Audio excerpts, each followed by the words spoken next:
The following broadcast is the Football Friday Night Game of the Week on the Middle Georgia Sports Network, presented by Planners First, C.W. Williams Homes, Com South, David Reagan Ford, Brandon Outfitters, Sonic, Trey Moody Law Firm, Hamby Automotive, Larry Walker Insurance, Spillers Orthodontics, and proud parents and supporters of Westfield Athletics, Bill and Laura Amos. Now it's time for the MidGASports.net pregame show, brought to you by Brandon Outfitters. Here are your hosts, Kenny Kofer and Brett Taylor.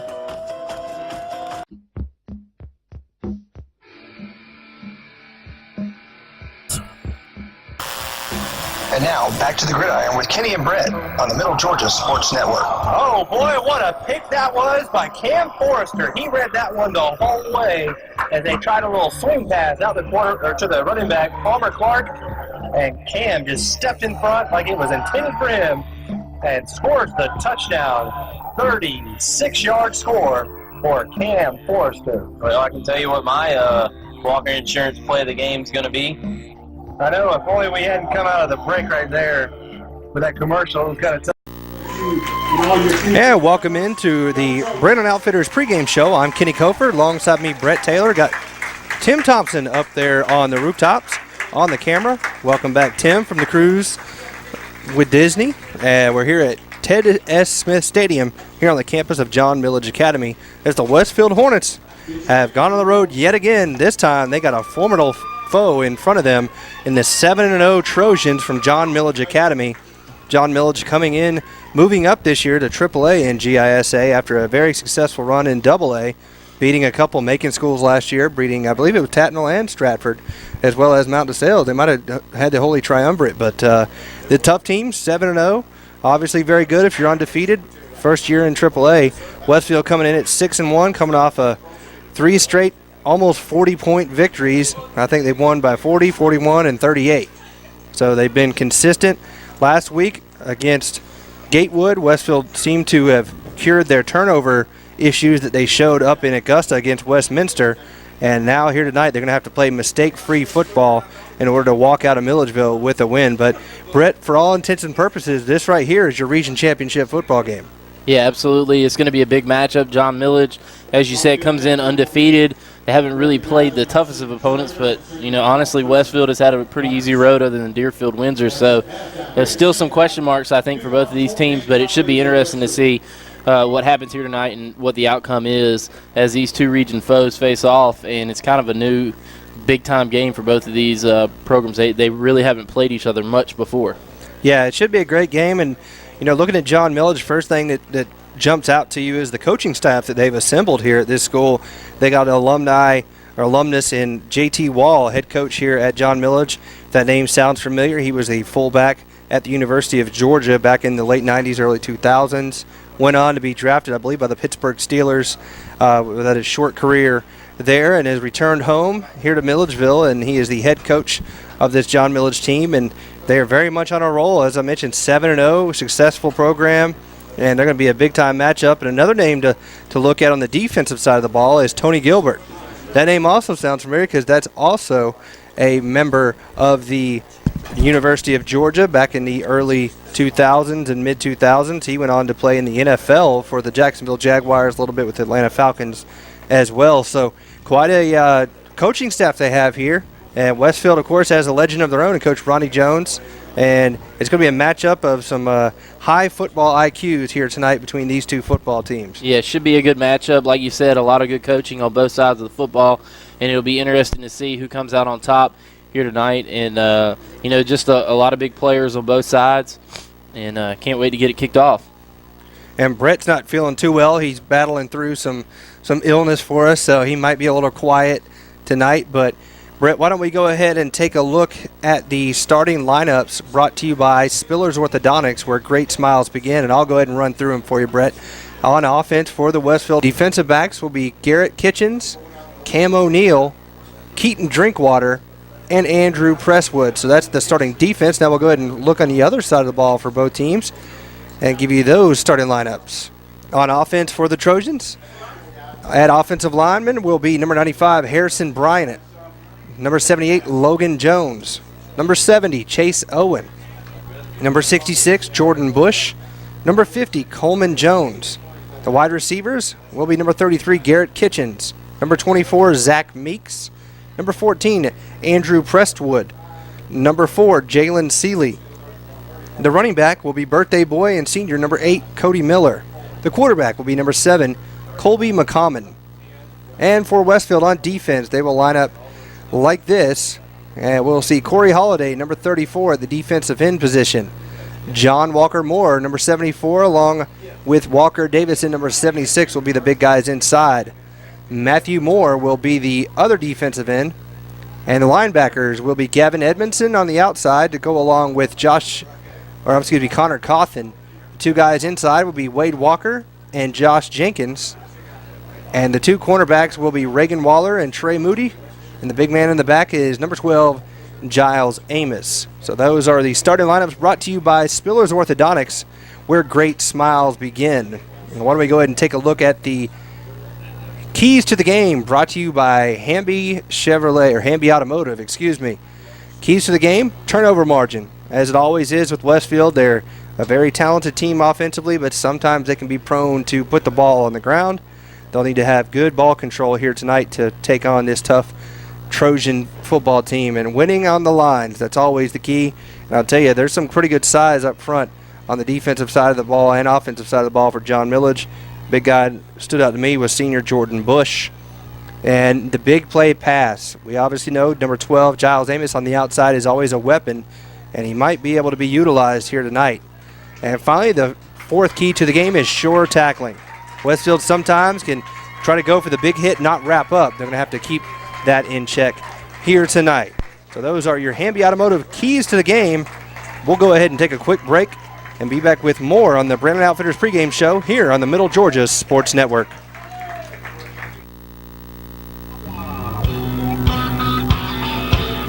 Well, the news is out. Brandon Outfitters has taken Central Georgia by storm as one of the Mid-State's premier outfitters. Located just off I-75 in Perry, Georgia, Brandon has all of the latest gear for any hunting season or just for a nice night out on the town. They still have all of your favorite brands such as Southern Tide, Mountain Khakis, Southern Marsh, Patagonia, Costa, Orvis, and as always, a huge selection of firearms. Brandon also now features new brands such as Sims, Ray-Ban, Kavu, Chaco, Yeti, and much more. Come check them out at 106 Fairview Drive in Perry. They're sure to make your visit one to remember.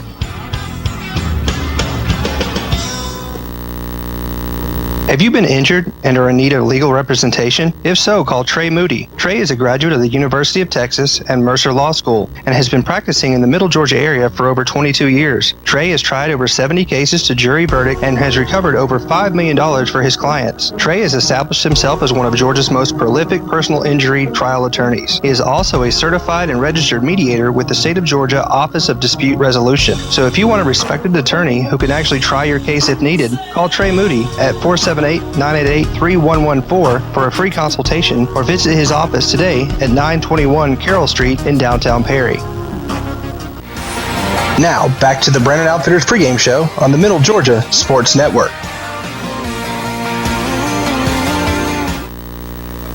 And welcome back here to Ted S. Smith Stadium here on the campus of John Milledge Academy. The Westfield Hornets have traveled up here to Milledgeville to take on the John Milledge Academy Trojans, and it is senior night here at Ted S. Smith Stadium, and they honored the seniors before the game, and currently the teams are out at midfield doing the coin toss, and it looks like John Milledge has won the toss. They have elected to receive, so Westfield will be on defense. Westfield's captains tonight were number 24, Wade Walker, along with Corey Holiday, John Allen Snellgrove. It looks like Robert Myatt across the way, and for the homestanding John Milledge Academy was Jordan Bush to go along with Chase Register, as well as Nick Bentley and Philippe Velimirovich. Ooh, that's a tough one. But we're almost set for football here from Milledgeville as the Westfield Hornets are going to take on the undefeated John Milledge Academy Trojans. Should be a good one here from Milledgeville. So why don't we go ahead and take a quick break and be back with you for the game introduction right after this on the Middle Georgia Sports Network. Go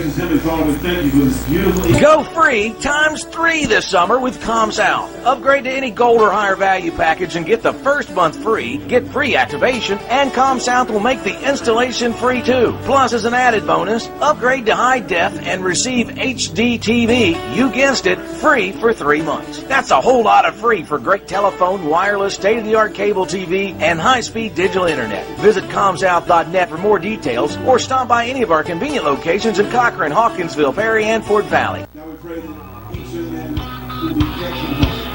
Well, the news is out. Brandon Outfitters has taken Central Georgia by storm as one of the Mid-State's premier outfitters. Located just off I-75 in Perry, Georgia, Brandon has all of the latest gear for any hunting season or just for a nice night out on the town. They still have all of your favorite brands such as Southern Tide, Mountain Khakis, Southern Marsh, Patagonia, Costa, Orvis, and as always, a huge selection of firearms. Brandon also now features new brands such as Sims, Ray-Ban, Kavu, Chaco, Yeti, and much more. Come check them out at 106 Fairview Drive in Perry. They're sure to make your visit one to remember.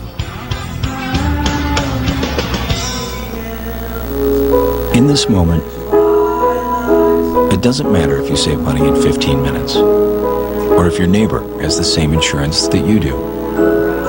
What matters right now is the quality of your independent insurance agent and the company that stands behind them. Auto Owners Insurance. Call Larry Walker, your local auto owner's agent, and let his team of professionals tailor an insurance program right for you and your budget. The following is a presentation of high school football on the Middle Georgia Sports Network.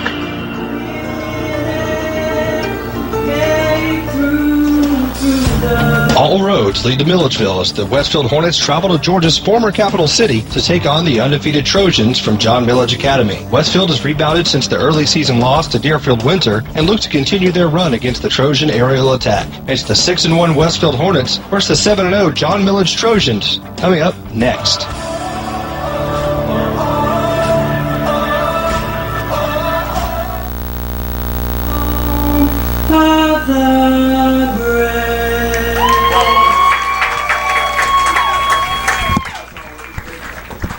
And that was the national anthem performed by a student here from John Milledge Academy.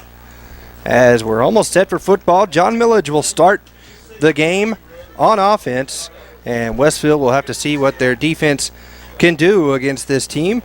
We'll go ahead and again run through the starting lineups here real quick. On offense for John Milledge, we'll get to look at the offensive line. Number 95, Harrison Bryant. Number 78, Logan Jones. Number 70, Chase Owen. Number 66, Jordan Bush. Number 50, Coleman Jones. The wide receivers will be number 33, Garrett Kitchens. Number 24, Zach Meeks. Number 14, Andrew Prestwood. And number 4, Jalen Seeley. The running back will be number 8, Cody Miller. And the quarterback is number 7, Colby McCommon. And for Westfield, the two defensive ends will be Corey Holiday, number 34, and number 43, Matthew Moore. The defensive tackles will be John Walker Moore, number 74, and Walker Davison, number 76. And the linebackers for Westfield, Gavin Edmondson will be on the outside linebacker position to go along with number 51, Connor Cawthon. The two guys on the inside, World War 24, Wade Walker, as well as Ben Murphy is actually injured, so that will be number 21, Josh Jenkins, filling in here tonight. And the cornerbacks will be Reagan Waller and Tucker Moody. And the safety will be Giles Amos. And that's the starting lineups we'll see first. As there you see on your screen, the Westfield Hornets coming through their banner with fans out to support them. They traveled the hour and 15 minutes or so up here on Highway 49 over to 441 to take on this John Milledge Academy Trojan football team. John Milledge in at 7-0, Westfield 6-1. And I'll tell you what, this is a pretty good atmosphere here for football from Milledgeville, as they got it very loud and a lot of fans here on the home side, as the John Milledge Trojans are going to be decked out in their all gray uniforms with the dark blue numerals with white trim. And they got their uniform, their helmets are the same matching color, kind of a matte gray finish with the JM in white. on either side. So we'll get to see the Westfield Hornets start here on defense. So they will kick it away to start as we're almost set for football here from Ted S. Smith Field or Stadium here on the campus of John Milledge Academy.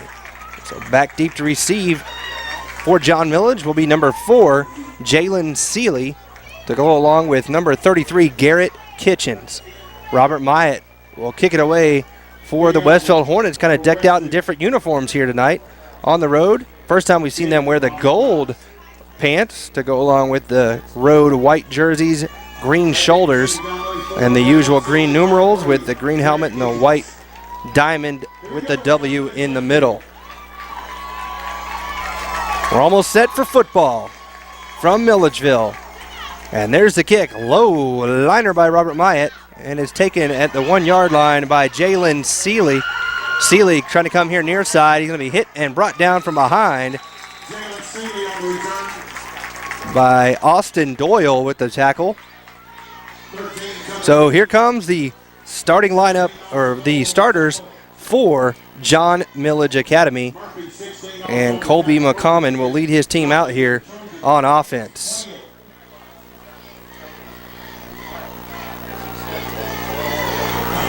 Cody Miller is their leading rusher. He is the deep back there in the eye behind McCommon. And they give it off to him. He tries to go up the middle, and he's going to be met there by Walker Davison, as well as Josh Jenkins there on the tackle. Not much to gain there. That might have been 2 yards for Cody Miller. So McCommon will come to the sideline, get the play call from Coach Wall. Westfield lining up in their 4-4 defense. A wide receiver to either side for Common, with Miller the deep back.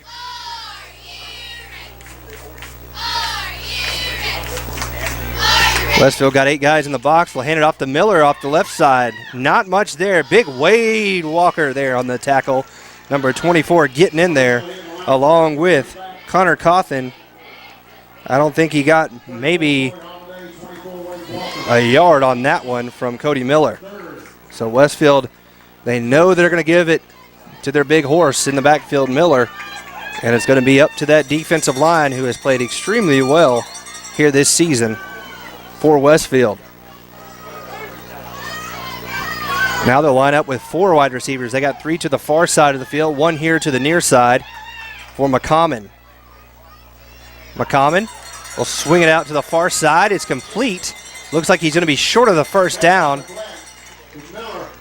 as there on the catch was Miller, and he looks like he's going to be a yard short of a first down, and they're going to go for it on 4th down and 2. So here they go, rolling the dice early, and I don't think he got it. He did not. They tried up the middle there, and no go. Wade Walker in there on the stop for the Westfield Hornets. So they try the quarterback sneak, and it did not work. Colby McCommon is stopped on 4th down and 2 at their own 31-yard line. So Coach Wall rolls the dice, and it does not work for the Trojans. Nothing doing there on that one. On a 4th and 2, kind of a gutsy call there.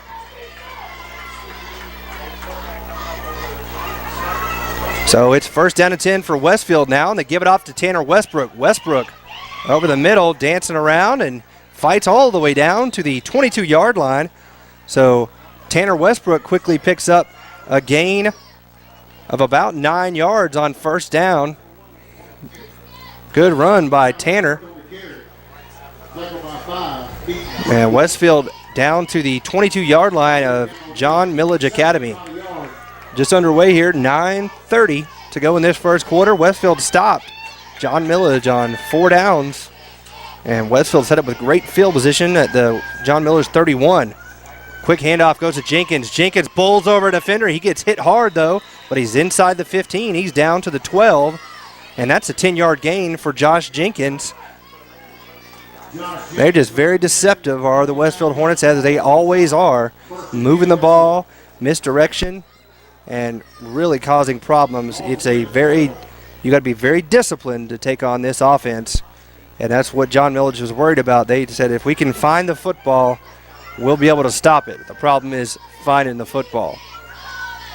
Handoff goes to Myatt this time. Got a blocker out in front, following Corey Holiday around the left side. He's inside the 10, and he's down to about the 7-yard line. So that's a gain of 5 right there by Robert Myatt.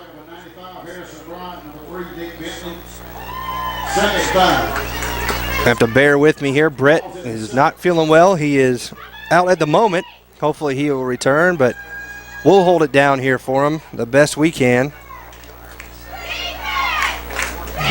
Tim doing a good job upstairs. And the Westfield Hornets, 2nd down and 5 at the 7-yard line. Give it off to Tanner. Tanner runs into some defenders. Not much there. Maybe he gets down to the 5, so he gets a short gain of 2. So 2 yards for Tanner. And now they are going to be faced with a 3rd down and 2 at the 4-yard line. Again, this drive started after John Milledge tried to go for it on 4th down and 2 at their own 31. And now the Hornets have moved it here on, this will be the 5th play of the drive. 3rd down and 2 at the 4. The pitch comes to Tanner. Tanner's got the corner, and Tanner's in for the score. Touchdown, Hornets. And the Hornets take the lead on a 4-yard touchdown run. And we are now, with 7:39 to go, Westfield leads 6-0.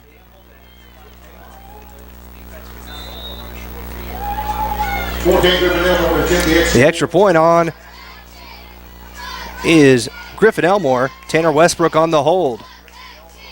Snap's low. Tanner gets it down, and the kick is just inside the left upright and good. So Westfield takes advantage of the short field, and they score first, and they lead here from John Milledge Academy 7-0 over the Trojans from John Milledge Academy. The Westfield Hornets getting on the board early and looking good on that drive as they now try to get the scoreboard updated there for you. Have a 7-0 lead over the Trojans from John Milledge. So looking good. And they'll kick it away here with that 7-point lead.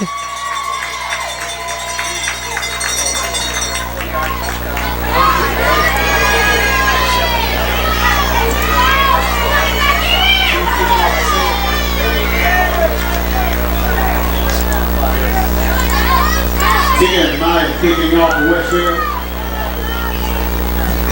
Back deep to John Milledge, 4, Jalen Sealy, 33, Garrett Kitchens. So on the kick will be Robert Myatt. Back deep to receive is Kitchens and Sealy. And it will go at the 1-yard line, taken by Kitchens. Kitchens comes up. He'll be brought down from behind there by Gavin Edmondson, brings him down. A short return out to about the 14-yard line, and that's where they will start this drive, trailing to Westfield 7-0.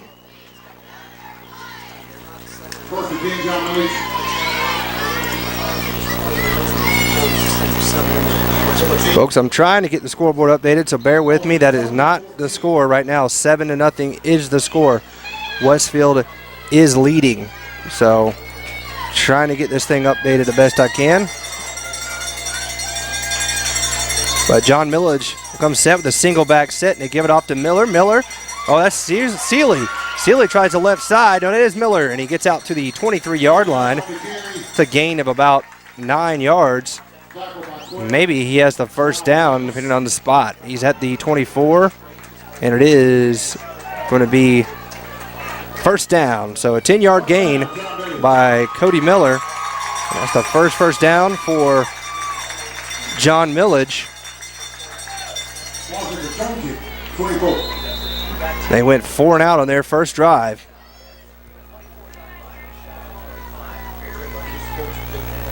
So the handoff this time will go to Miller. He's wrapped up in the backfield for a loss.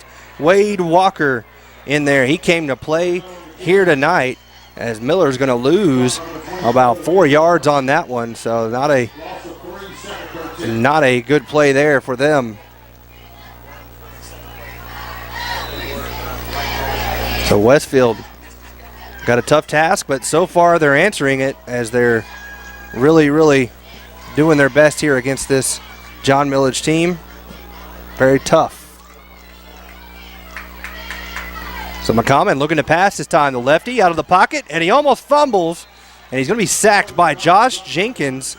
Jenkins with the sack, and that will force them back to the 16-yard line. So another loss there of about 4 yards on the sack from Jenkins. Jenkins and Walker both with 3 tackles apiece here early. And it's now a 3rd down and 18 to go for John Milledge. They'll line up in the shotgun set. Miller beside McCommon with 4 wide receivers. They give it up to Miller. Miller dancing ahead, and he's going to go down after a short gain. Wade Walker getting him up top along with Matthew Moore down low. And Westfield's going to force the punt here after that was a short gain of 2 yards. It's going to be 4th down and 16. Westfield looking good, looking enthused here tonight. And we'll get to see on the punt will be number 7, Colby McCommon, and back deep will be Giles Amos. Amos awaits the kick at his own 48.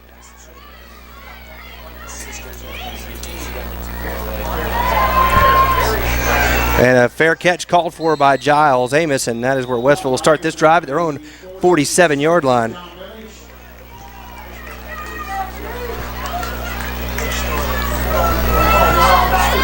I did. And then you had to refresh it on that. First and 10 Westfield is Right. 46. On that.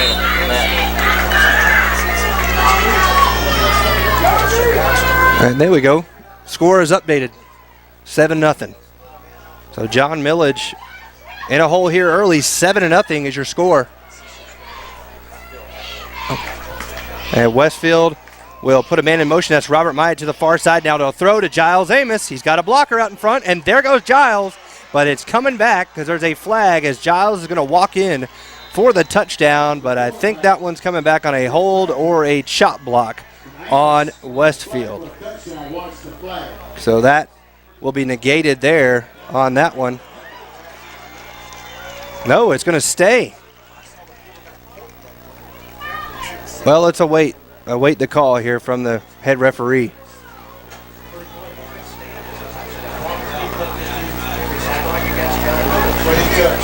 We'll have to await the call. The referees are marching back here. Ryan completed the pass to Giles. And they're going to say an eligible man downfield. So that does negate the play there. So that is a 5-yard penalty on Westfield, and that wipes out a 46-yard touchdown. So that is a big one there. Circle that one down, folks, as Westfield hurts themselves. They negate a 46-yard touchdown on an ineligible man downfield after they tried the screen pass and it did not work. So Giles Amos out here to the near side. Ryan Fitzpatrick gives it off to Robert Myatt. Myatt right up the gut. Bulls over a defender as he gets out to the 41-yard line. And that is a gain of 10 yards for Robert Myatt, as Myatt now with 15 yards on the ball game.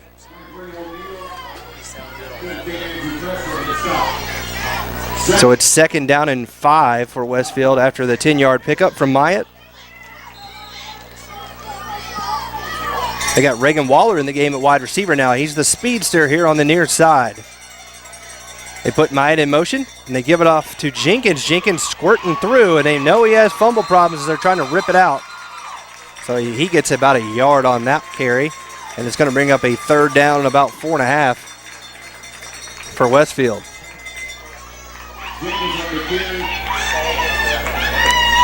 We'll try to get to a break here as soon as we can. You have to bear with me. I haven't done this before, so it's a new ball game for me. 3rd and 5. 3rd down and 5 for Westfield right there at the 40. And they're trying to get the sticks figured out. I think the far side marker is showing 4th down, but it is a 3rd down because that wiped out the play. They had a 10-yard gain and then a 1-yard gain, so it should be 3rd down and 5.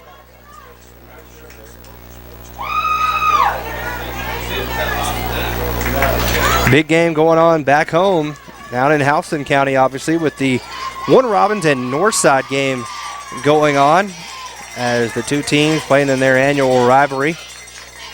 Should be a, now they're going to call it 4th down? A lot of confusion here between everybody. So why don't we go ahead and take a quick timeout and be back with you. You are listening to Westfield football here on the Middle Georgia Sports Network. I'm NASCAR driver David Reagan, and I'm inviting you to Fan Day, Thursday, October the 16th, here at David Reagan Ford. Right, and that was negated, though, because of my Uncle Marvin. Right, it was 1st and 15. They picked up 10, and they picked up 1, so it should be 3rd and 5. Older brother Adam's a big fan, so swing by David Reagan Ford in Perry to talk a little racing with the Reagan. Shouldn't be. It started, yeah, it's 1st and 15. Now that's another winner, David Reagan Ford in Perry. Watch your speed. Go on me.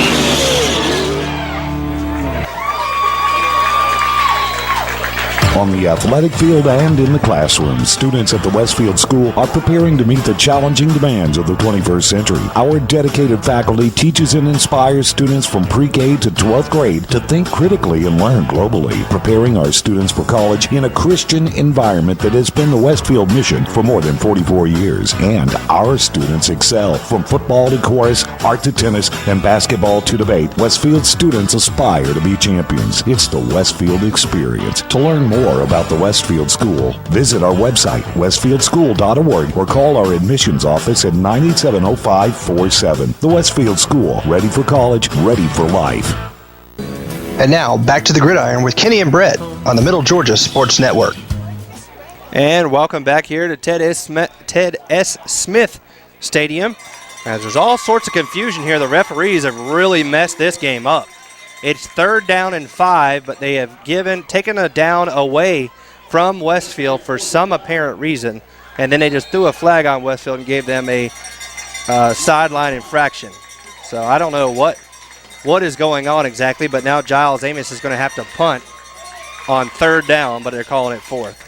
So Giles gets away a booming spiral kick. It will land at the 2 and be tipped and go into the end zone for a touchback. So John Milledge got a little home cooking there on that drive, as the 1st down play was a touchdown called back for an eligible man, so it should have been 1st and 15. Westfield then ran for 10 yards, made it 2nd and 5. Then they ran for no gain, and then it should have made it 3rd down and 15. But for some reason, they said it should be 4th down, which was much to the dismay of Coach Jones and his staff, and that was then argued, and a sideline warning was issued for Westfield. So Westfield loses a down, but they still lead here 7-0 with 3:49 to go in this first quarter. Handoff goes to Miller. Miller having nothing to do in there, and he fumbles. Well, they're going to say he was down, as Wade Walker and John Walker Moore were there on the tackles for Westfield. So Miller, not a whole lot doing right there. He lost 2 yards on that one. So he's got 9 yards on 6 carries. So Westfield's doing a good job of hemming up their leading rusher here tonight. Really, they've only gone to him. They've had him on a reception, and they got him on a couple runs on 6 runs. And now looking to pass, going deep, and it's picked off by Tucker Moody. Tucker comes up with it at the 48. He's returning it down the far sideline. He's got blockers. Tucker could score. Tucker will score. Touchdown, Westfield. Tucker Moody with the interception and the return of 48 yards, and Westfield leads 13-0.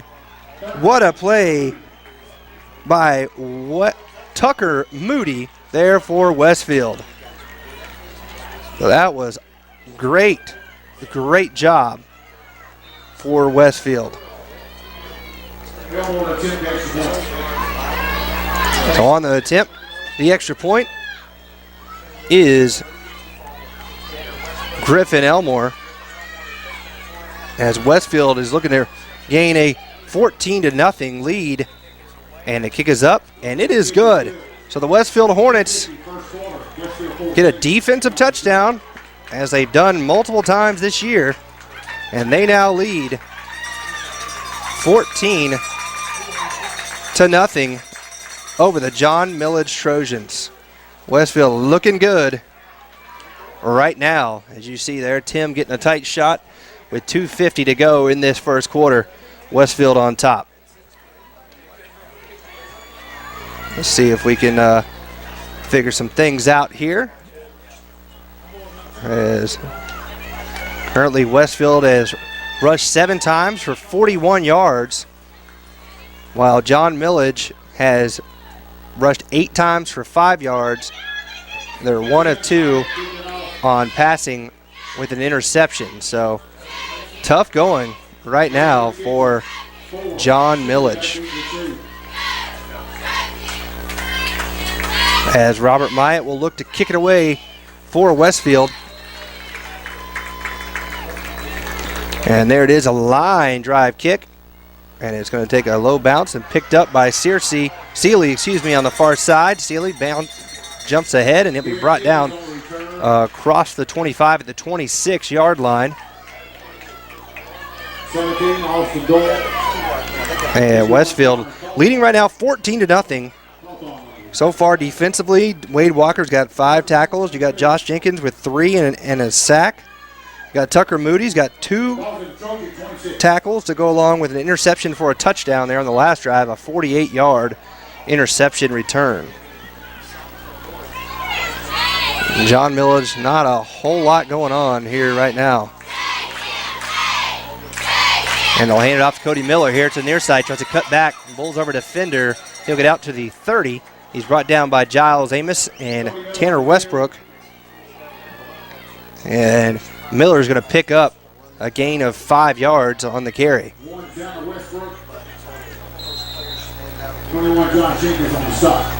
So 7 carries for 14 yards so far for Miller.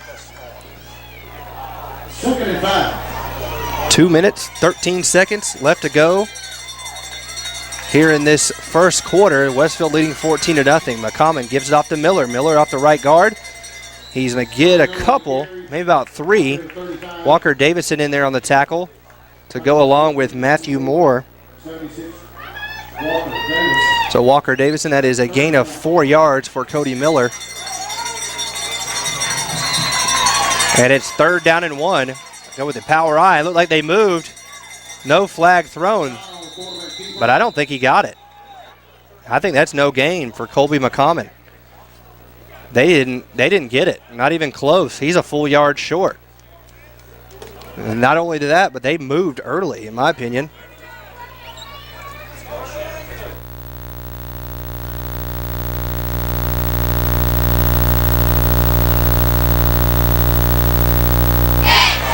So it's going to be 4th down and a yard. Looks like they're going to go for it again.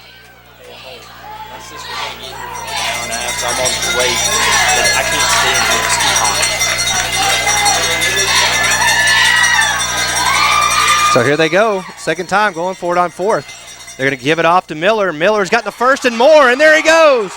Colby Miller busts through the line, and there he goes. Tanner Westbrook's behind him, and so is Giles Amos, but nobody's going to catch him. That is a 65-yard touchdown run on 4th down and 1. So the gamble pays off there. And the score now 14-6 with 47.8 seconds remaining here in this first quarter. So the gamble pays off for Coach Wall. It did not the first time, but right there it does. Cody Miller rambles in from 65 yards out. And on for the extra point is Trevor King. Or that's Michael Martino, excuse me. Martino, kick is up, and it is good. This John Milledge crowd, they really get behind their guys. I got to give them credit. So a 65-yard touchdown run, and this game is gotten closer. It's 14-7.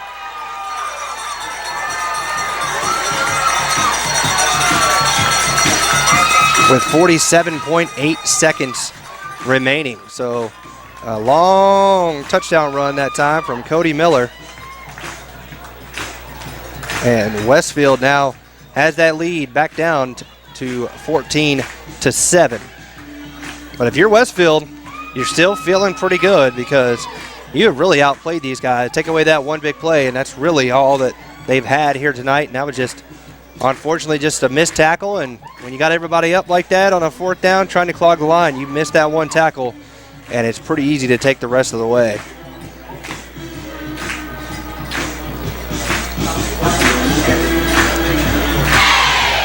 So the crowd here at John Milledge Academy is excited and on their feet. They got a very good crowd, and Westfield travels well over there on the far side.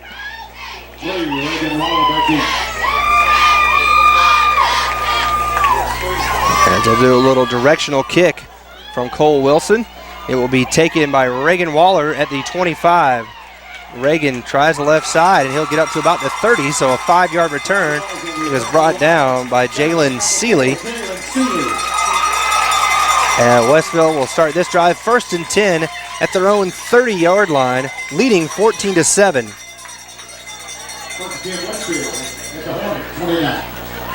So far here tonight, Westfield has rushed the ball 7 times for a total of 41 yards. They had that pass attempt complete for a 46-yard touchdown, but it was called back on an ineligible man downfield. See what they do here is they quickly give it off to Josh Jenkins. We'll wait to see who that was with the football. It was Tanner Westbrook. So Westbrook on the carry. Tanner picks up a quick 3 yards on the carry. As we're winding down, this could be the last play of the first quarter.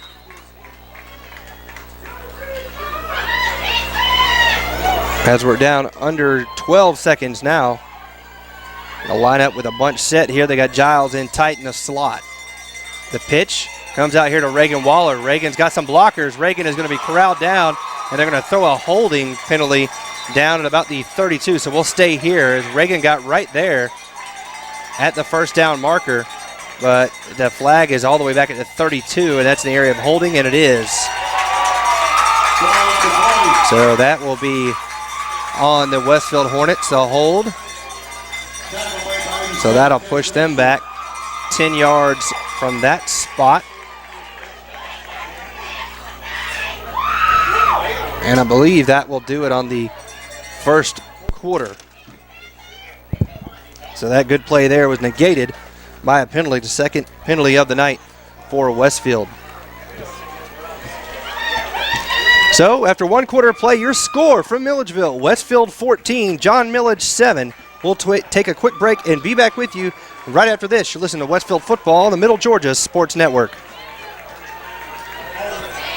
You know, this waffle cone is actually more like a sundae. Plus, you can eat the waffle, which makes it way better than a regular sundae. Way better. It's like a Sunday with Reese's peanut butter cups and chocolate. And real strawberry. Oh, you make strawberry sound intense. A lot of people don't know this, but strawberry is very densely packed with vitamin C. Nerd alert!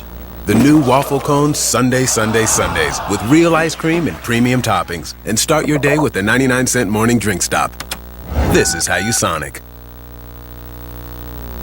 Have you been injured and are in need of legal representation? If so, call Trey Moody. Trey is a graduate of the University of Texas and Mercer Law School and has been practicing in the Middle Georgia area for over 22 years. Trey has tried over 70 cases to jury verdict and has recovered over $5 million for his clients. Trey has established himself as one of Georgia's most prolific personal injury trial attorneys. He is also a certified and registered mediator with the State of Georgia Office of Dispute Resolution. So if you want a respected attorney who can actually try your case if needed, call Trey Moody at 478-988-3114 for a free consultation or visit his office today at 921 Carroll Street in downtown Perry. And now, back to the gridiron with Kenny and Brett on the Middle Georgia Sports Network. And Westfield tries a run right at the middle and nothing doing there, as that will actually do it on the end of the first quarter. They're going to say that was actually still within the first quarter of play. So not a whole lot there from a little like Ryan Fitzpatrick on the carry. And it's going to bring up a 3rd down and 18 to go for Westfield. So rough ending to a pretty good first quarter for Westfield.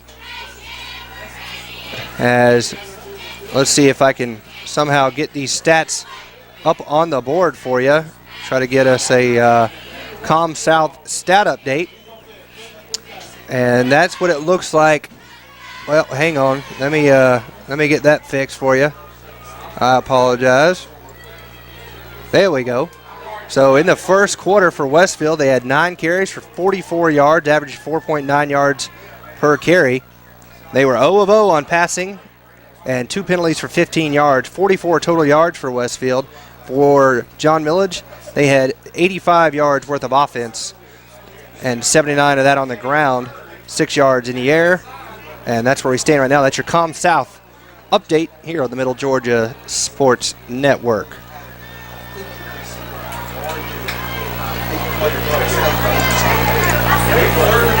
So we're set to start the second quarter on 3rd down and 18 for Westfield from their own 22-yard line. They'll move right to left here in this second quarter.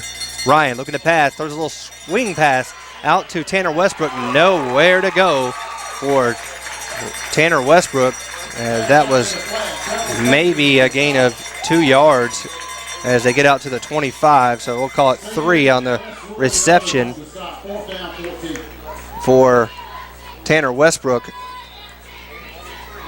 So not much there.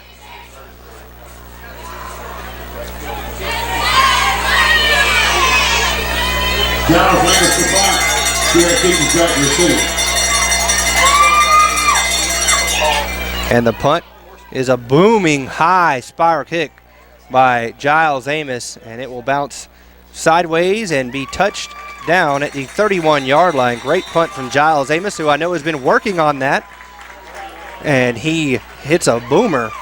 Giles went to a camp last week in Birmingham and finished in first place. So Giles knows what he's doing out there. He did a good job.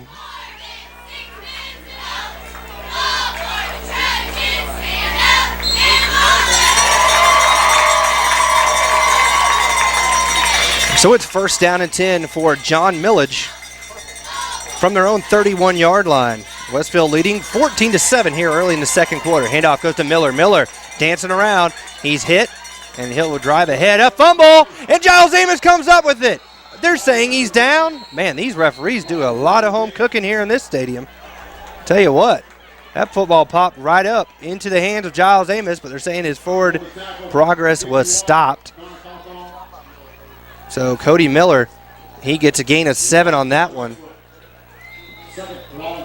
So Giles in there on the stop along with Connor Cawthon. And they gave that one to him. Wow. Tough. 10:30 to go here in this second quarter. It's 14-7. Westfield leading.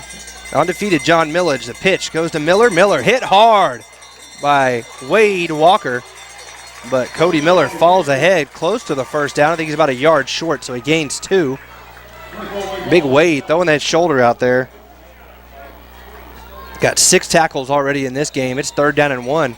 And as we've seen, it doesn't look like Coach Wall is really worried about whether it's 3rd or 4th, and he's going to take a timeout. So why don't we take a quick timeout with him as you're listening to Westfield football here on the Middle Georgia Sports Network.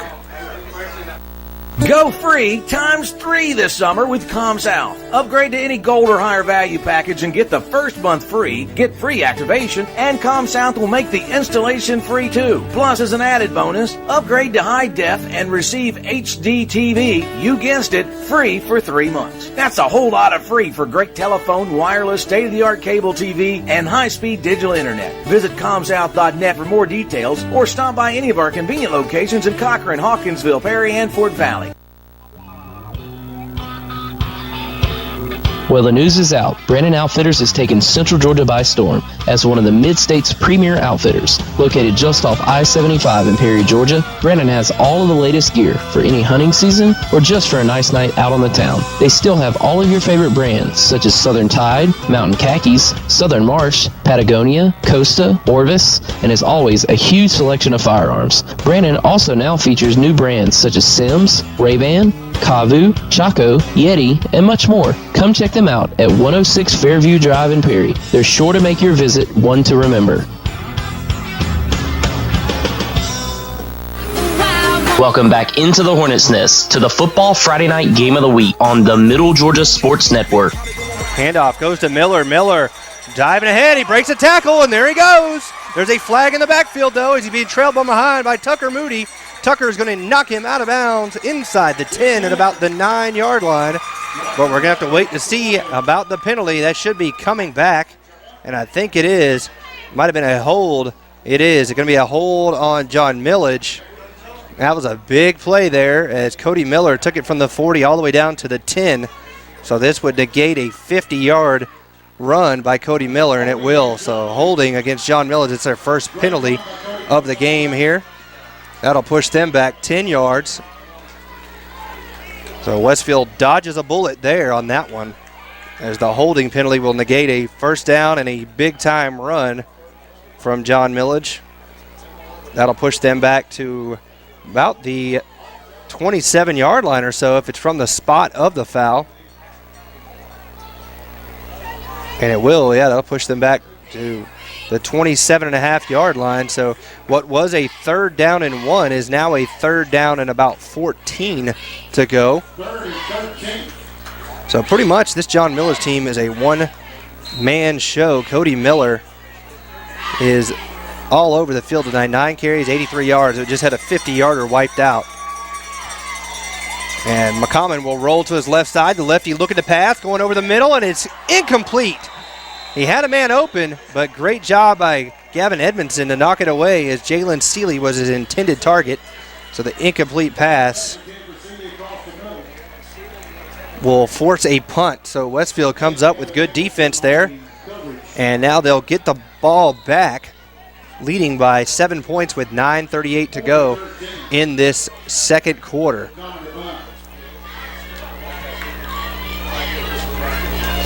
So on the punt will be McCommon, and Giles Amos will wait to receive. It's a high, lazy spiral kick, angled here to the near side, as Tucker Moody got leveled there. Wasn't even nothing going on. And it'll be down at the 42-yard line. That's where Westfield will start this drive. 1st and 10, leading 14-7. And folks, don't forget, next week we'll be on the road again, taking on Flint River up at Flint River. So be sure to tune in to the Brandon Outfitters pregame show at 7:10, followed by kickoff at 7:30, and then Westfield will return home for their final game, home game of the regular season against Augusta Prep to close out that schedule there on homecoming. But this is the game right here everybody's wanting to know about, as Westfield put a man in motion. They fake the pitch, and now Giles got a man wide open. It's Cam Forrester wide open, and Cam is going to go in for the touchdown. What a great play. A little pop pass out to the tight end, and 58 yards later, touchdown Westfield. Wow, what a beautiful, beautiful thing that was right there, and a 58-yard touchdown pass to Cam Forrester. And Westfield is back up on top, 21-7. Cam, sneaky. Sneaky, sir. That's what he likes to say. Or that's what I like to say anyway. On for the extra point is Griffin Elmore. Elmore gets it up and gets it through. So your score now, Westfield 21 and John Milledge 7. Westfield looking good up here, leading 21-7 with 9:19 to go in this second quarter. We'll stay here with you. Again, Westfield coming in at 6-1. 7-0 is John Milledge Academy. But Westfield is playing the part of spoiler here on senior night from Ted S. Smith Stadium here on the campus of John Milledge Academy. A lot of fan support here in Milledgeville. As I mentioned, if you were able to look down on the track, you could see just fans spread out everywhere on either side. As Tim's getting you a good shot there, they got fans all over, up and down the sidelines on both sides. So they've done a good job and got a lot of excitement here for this program. Coach Wall has done a great job coming back here after his collegiate career there at Georgia. Robert Myatt on the kick. It's a high, short kick. And it will be taken at the 10-yard line and running into his own man and being brought down from behind that time was number 13, Michael Martino, it looked, on the reception. No, that was number 33, excuse me, that's Garrett Kitchens. So John Allen Snellgrove comes up with the special teams tackle along with Aiden Murphy, and Westfield will pin them inside their 20 here. John Milledge will start this drive at their 19, trailing 21-7. I want to again thank all of our sponsors: Brandon Outfitters, Spillers Orthodontics, Hamby Chevrolet, Com-South, Planners First, Bill and Laura Amos, Moody Law Firm, Walker Insurance, Sonic, C.W. Williams Homes, and David Reagan Ford. Oh, McCommon fakes the handoff. He's going to run it here near side by himself. And he's going to break a few tackles as he gets out to the 29-yard line. That should be enough for a first down from Colby McCommon. That's only his third run. And he looks like he got 9 on that carry. Or they might have to bring out the sticks to measure. Yeah, I mean, he's right at it. They needed to get to the 29, and they are right on that. I mean, it's the nose of a football either way here. Let's see if Tim can get us a tight shot down there on that one. Look at that. What camera work, man. It's like CBS. He is short of the line to gain. So it is second down. Good job, Tim, getting there on that one. So that's a 9-yard gain there from Colby McCommon. He now has 5 yards on 4 carries. We got a very enthusiastic female fan down here in front of us. You can hear her clear as day as it's a second down and inches. Power, offset eye. Give it to Miller. Miller's not going to, well, he might have gotten it. Depends on the spot. A lot of pushing and shoving going on there. He didn't need much. Well, they made the first down call before they did, so first down after the 1-yard carry from Cody Miller. So they have the first down at their own 29.5-yard line, 8:26 remaining here before the half. Westfield leading 21-7. And timeout is called by John Milledge. So we'll take a quick timeout with them. You listen to Westfield football on the Middle Georgia Sports Network. C.W. Williams is the premier home builder in Houston County, with established communities in Perry, Bonaire, Centerville, and Warner Robins. C.W. Williams Homes offers you a chance to build a customized home of your dreams. There are multiple floor plans available, ranging from a minimum of 1,000 square feet to over 3,000 square feet. Log on to cwwilliamshomes.com or give them a call at 478-922-2207 to check their list of plans, communities, and financing options today. C.W. Williams Homes. Let us build the home of your dreams. Set your own banking hours with Planners First Online Banking. Planners First Online Banking allows you to connect and access your bank accounts 24/7. For those that are always on the go, you can check your balances, pay your bills, transfer funds anytime and anywhere you have internet access. Let Planners First Online Banking make your life a little easier. Planners First, a legacy of excellence since 1896. Member FDIC, an equal housing lender. And now, back to the gridiron with Kenny and Brett on the Middle Georgia Sports Network. And welcome back here to the Middle Georgia Sports Network Game of the Week here on midgasports.net. Westfield leading 21-7 here in the second quarter against John Milledge Academy.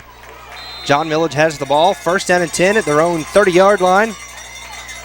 McCommon gives it off to Miller. Miller right up the gut, makes the first man miss, but he's not going to get past Gavin Edmondson, who's leading there on the tackle to go along with Connor Cawthon. Gavin Edmondson done a great job here tonight. Steps in there and makes the tackle. And that was a short gain of maybe 2 yards for Cody Miller. Cody now with 13 carries for 95 yards here in the game, but remember 65 of those came on 1 carry, and then he also had a 50-yard carry called back on holding. Here he is again, and he's chopped down low. John Walker Moore was the first man there, and then finishing him off was Matthew Moore. They're firing off here tonight. They're making some big hits. All of the Westfield Hornets. So it's 3rd and 7. As cycling in and out of the game is Westfield. Cam Forrester coming in now at the defensive end position, taking Corey Holiday's spot. And they're just lined up in the power I. They're not doing anything fancy. But I guess when you got a former fullback as your coach, it's kind of what you do. Miller gets the pitch, trying near side, trying to break some tackles. He does, and he's going to have enough for the first down. Just some poor tackling there from Westfield, and John Walker Moore is finally there to finish him off, but that should have been a no gain, at most 2 yards, but Westfield let him fall right through his fingers, and he gets a gain of 8 yards on that carry. He's now over 100. Cam checks back out, Corey Holiday in at the right defensive end position. I can call it. Miller left, Miller right. And this time they're going to get their backup in, and he tries the left side. He's hit from behind hard and brought down by Josh Jenkins. As there was Cam O'Neal. O'Neal there picks up a short gain of about 3 yards.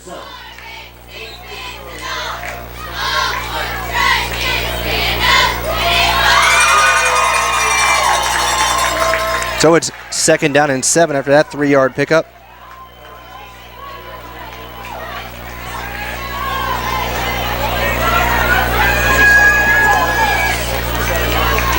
McCommon fakes. No, he does give it off. He gives it off. And a good play fake there. It had me fooled. But there on the tackle was Matthew Moore and Corey Holiday. As that time on the carry, I believe, was Cam O'Neal again, and O'Neal actually lost a yard on that carry. So it's 3rd down and 8. Westfield has put John Milledge in some long 3rd and distance, but unfortunately they've allowed some poor tackling to lead to first downs. Right here, it'll be shotgun formation with 4 wide receivers. Throw a little quick swing pass out wide to Miller. Miller is not going to get there. He's going to fumble. Who has it? I think Westfield's got it. Westfield comes up with the fumble recovery. Giles Amos fumbled it, or caused the fumble. Not sure who came up with it. But that was a great job there by Westfield. So I think that was Matthew Moore who came up with the fumble. We'll have to check on that one, but that is a fumble there. And now it's the 2nd turnover of the night.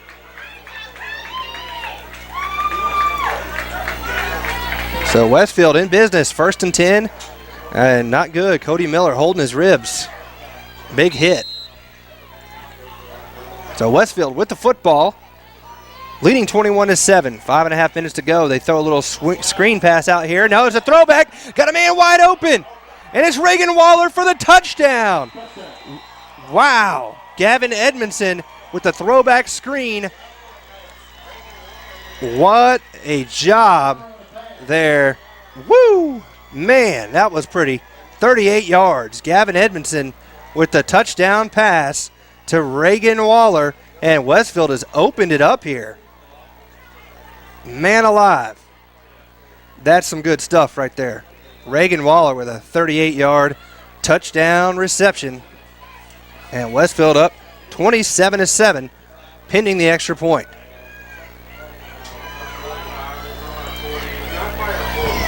And the hold is down, the kick is up, and it is good.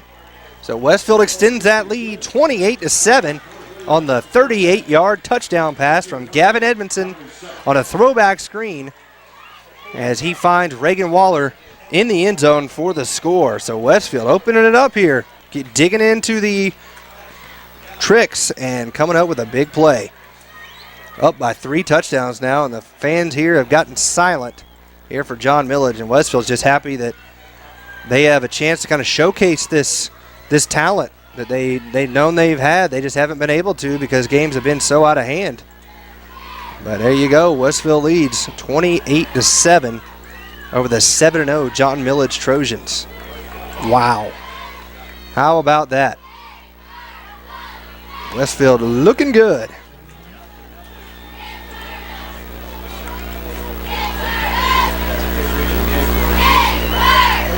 This game decides pretty much all intents and purposes the region title between the two schools. And Westfield is looking like the defending state champions they are here tonight. And the kick will go into the end zone for a touchback from Robert Myatt.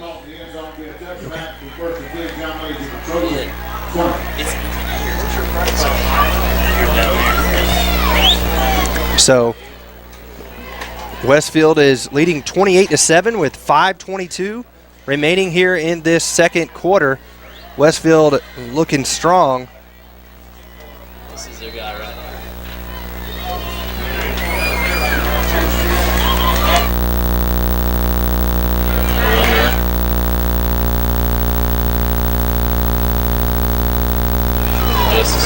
McCommon looking to pass. He throws and it's complete.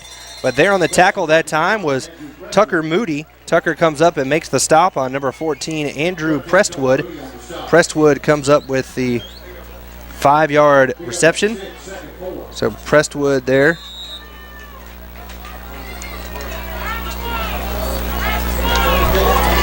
So it's 2nd down and 4. With 4:54 remaining here in this half, and McCommon's going to keep it. And McCommon's not going to get anywhere as he's going to be brought down behind the line. Wade Walker with the sack. 2nd sack of the night for Westfield as Colby McCommon comes up with a -3 on that carry.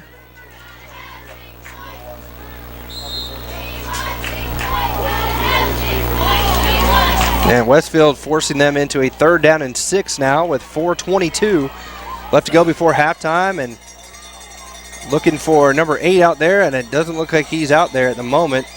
Mr. Cody Miller is injured, was banged up, had a rib injury, and a high snap, and it's on the ground, and Westfield is going to come up with it. Fumble recovery from Austin Doyle, and things have just gotten ugly here for John Milledge Academy. Westfield will have the ball 1st and goal just inside the 10-yard line. Here to put them up maybe 4 scores. And I'll tell you, it's a stunned silence here in Milledgeville at the moment. Westfield leading 28-7. They have the chance to go up even bigger here. And they'll line up with a spread out football team. 4 wide receivers. They got Tucker Moody in at the shotgun formation, and he's going to keep it himself. A little pitch around the end, and Tanner Westbrook's going to be hit and stay on his feet. Now he's going to throw in the back of the end zone. It is caught for a touchdown. Giles Amos, but there's a flag down, I could have sworn. That was one of the weirdest plays I've ever seen. This is so hard to keep track of as both teams have, or Westfield has really pulled out all the stops. Yeah, they seem to be pulling out all their trick plays and whatnot. They know how important this game is, Kenny. Yeah, they pitched it back. Tucker Moody started with the football. Then he pitched it over to Tanner Westbrook. Tanner looked like he was about to go down, almost, and then he throws into the back of the end zone. It's caught by Giles Amos. It looks like maybe an inadvertent whistle is the only thing I can come up with. Oh, my goodness. Because there have been some horrible calls in this game already. Yeah, it looked like maybe an inadvertent whistle because they're going to say he's down. They're saying that they thought that Tanner's knee hit. I didn't think he was even close. There have been some really bad calls so far. They actually jobbed Westfield out of an entire down earlier. Yeah, I've been watching, trying to walk around a little bit. As Kenny said, I'm a little bit under the weather here tonight, and it is a little steamy up in this press box for me. And now they're going to throw a flag on Westfield for something. That line judge is quick with the flag, I'll tell you that. That far side line judge. when you miss as many calls as you have no reason to throw a flag. This is we got the other radio crew here beside us, and I think they're kind of seeing the same thing. There have been some awful calls, and I'm channeling Brett Taylor here tonight. But well, it's been rough. The good thing is Westfield's up 3 scores, Kenny, and they have a chance to go up even more. Even just a field goal, putting it 4 possessions would be great here for Coach Jones's team. So looks like Westfield realizes it's going to be on them and probably back 15 yards. But I tell you what, you really got to have a let's just say stomach. Yeah. To make a bad call.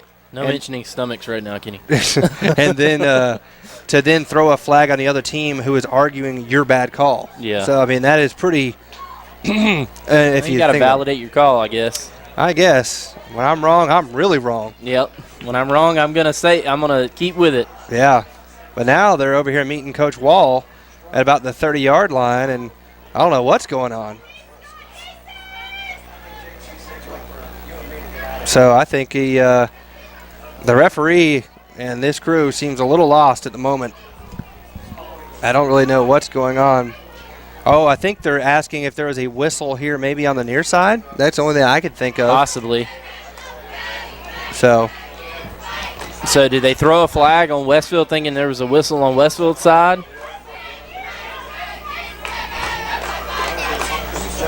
They said they're asking for the game administrator. I don't know. You want to take a break real quick? Well, come back when we get this thing figured out? Yeah, let's go ahead and do that. We'll go ahead and take a break. You're listening to Westfield Football here on the Middle Georgia Sports Network. I'm NASCAR driver David Reagan, and I'm inviting you to Fan Day, Thursday, October the 16th, here at David Reagan Ford in Perry. My older brother Adam, my Uncle Marvin, and my dad Ken, they've been in racing for a number of years.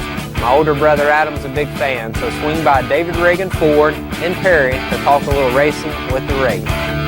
Saving you money. Now that's another winner from David Reagan Ford in Perry. Watch your speed. Go on me.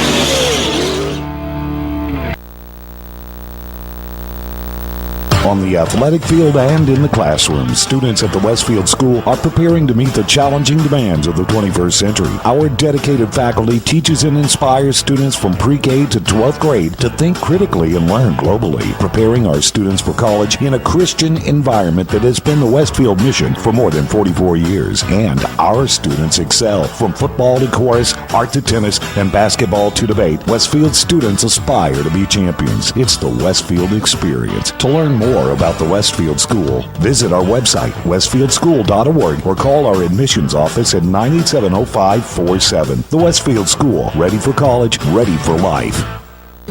And now, back to the gridiron with Kenny and Brett on the Middle Georgia Sports Network.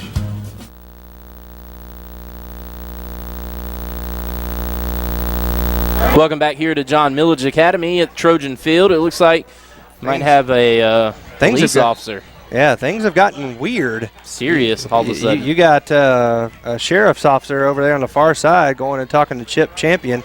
And the handoff goes to Tanner Westbrook, and Tanner is going to get down to the goal line, just short. Down to the half-yard line. And it looks like, Kenny, that they reset that down where they called him because it was second down, and then they went back and gave him first down again, and now it's second down. So it looked like the down that they called Tanner, his knee down on the pass play that was going to go for a touchdown, looks like they reverted it back and basically had a do-over. Yeah, but I don't know what they had a police officer down for. So very odd. Must have been some fans really kind of getting into the ear of just some language they probably wanted to. Yeah, and no matter how bad the calls are, you can't have that, not in high school football. So everything's settled down now.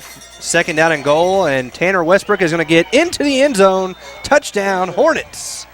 Westfield leads 34-7 with 3:25 to go before halftime. Just a simple dive there with the power formation. They had John Walker Moore up front, along with Walker Davison, I believe. When you got those two guys up front, it makes it pretty easy to follow behind, and Tanner gets the score, and Westfield on the verge going up here 28 points. Yeah, and to be honest with you, Kenny, the fact that Westfield has been so good on defense and really set their offense up has been, to me, the the key of the game, other than the one play on 4th down and 1 where they sold out.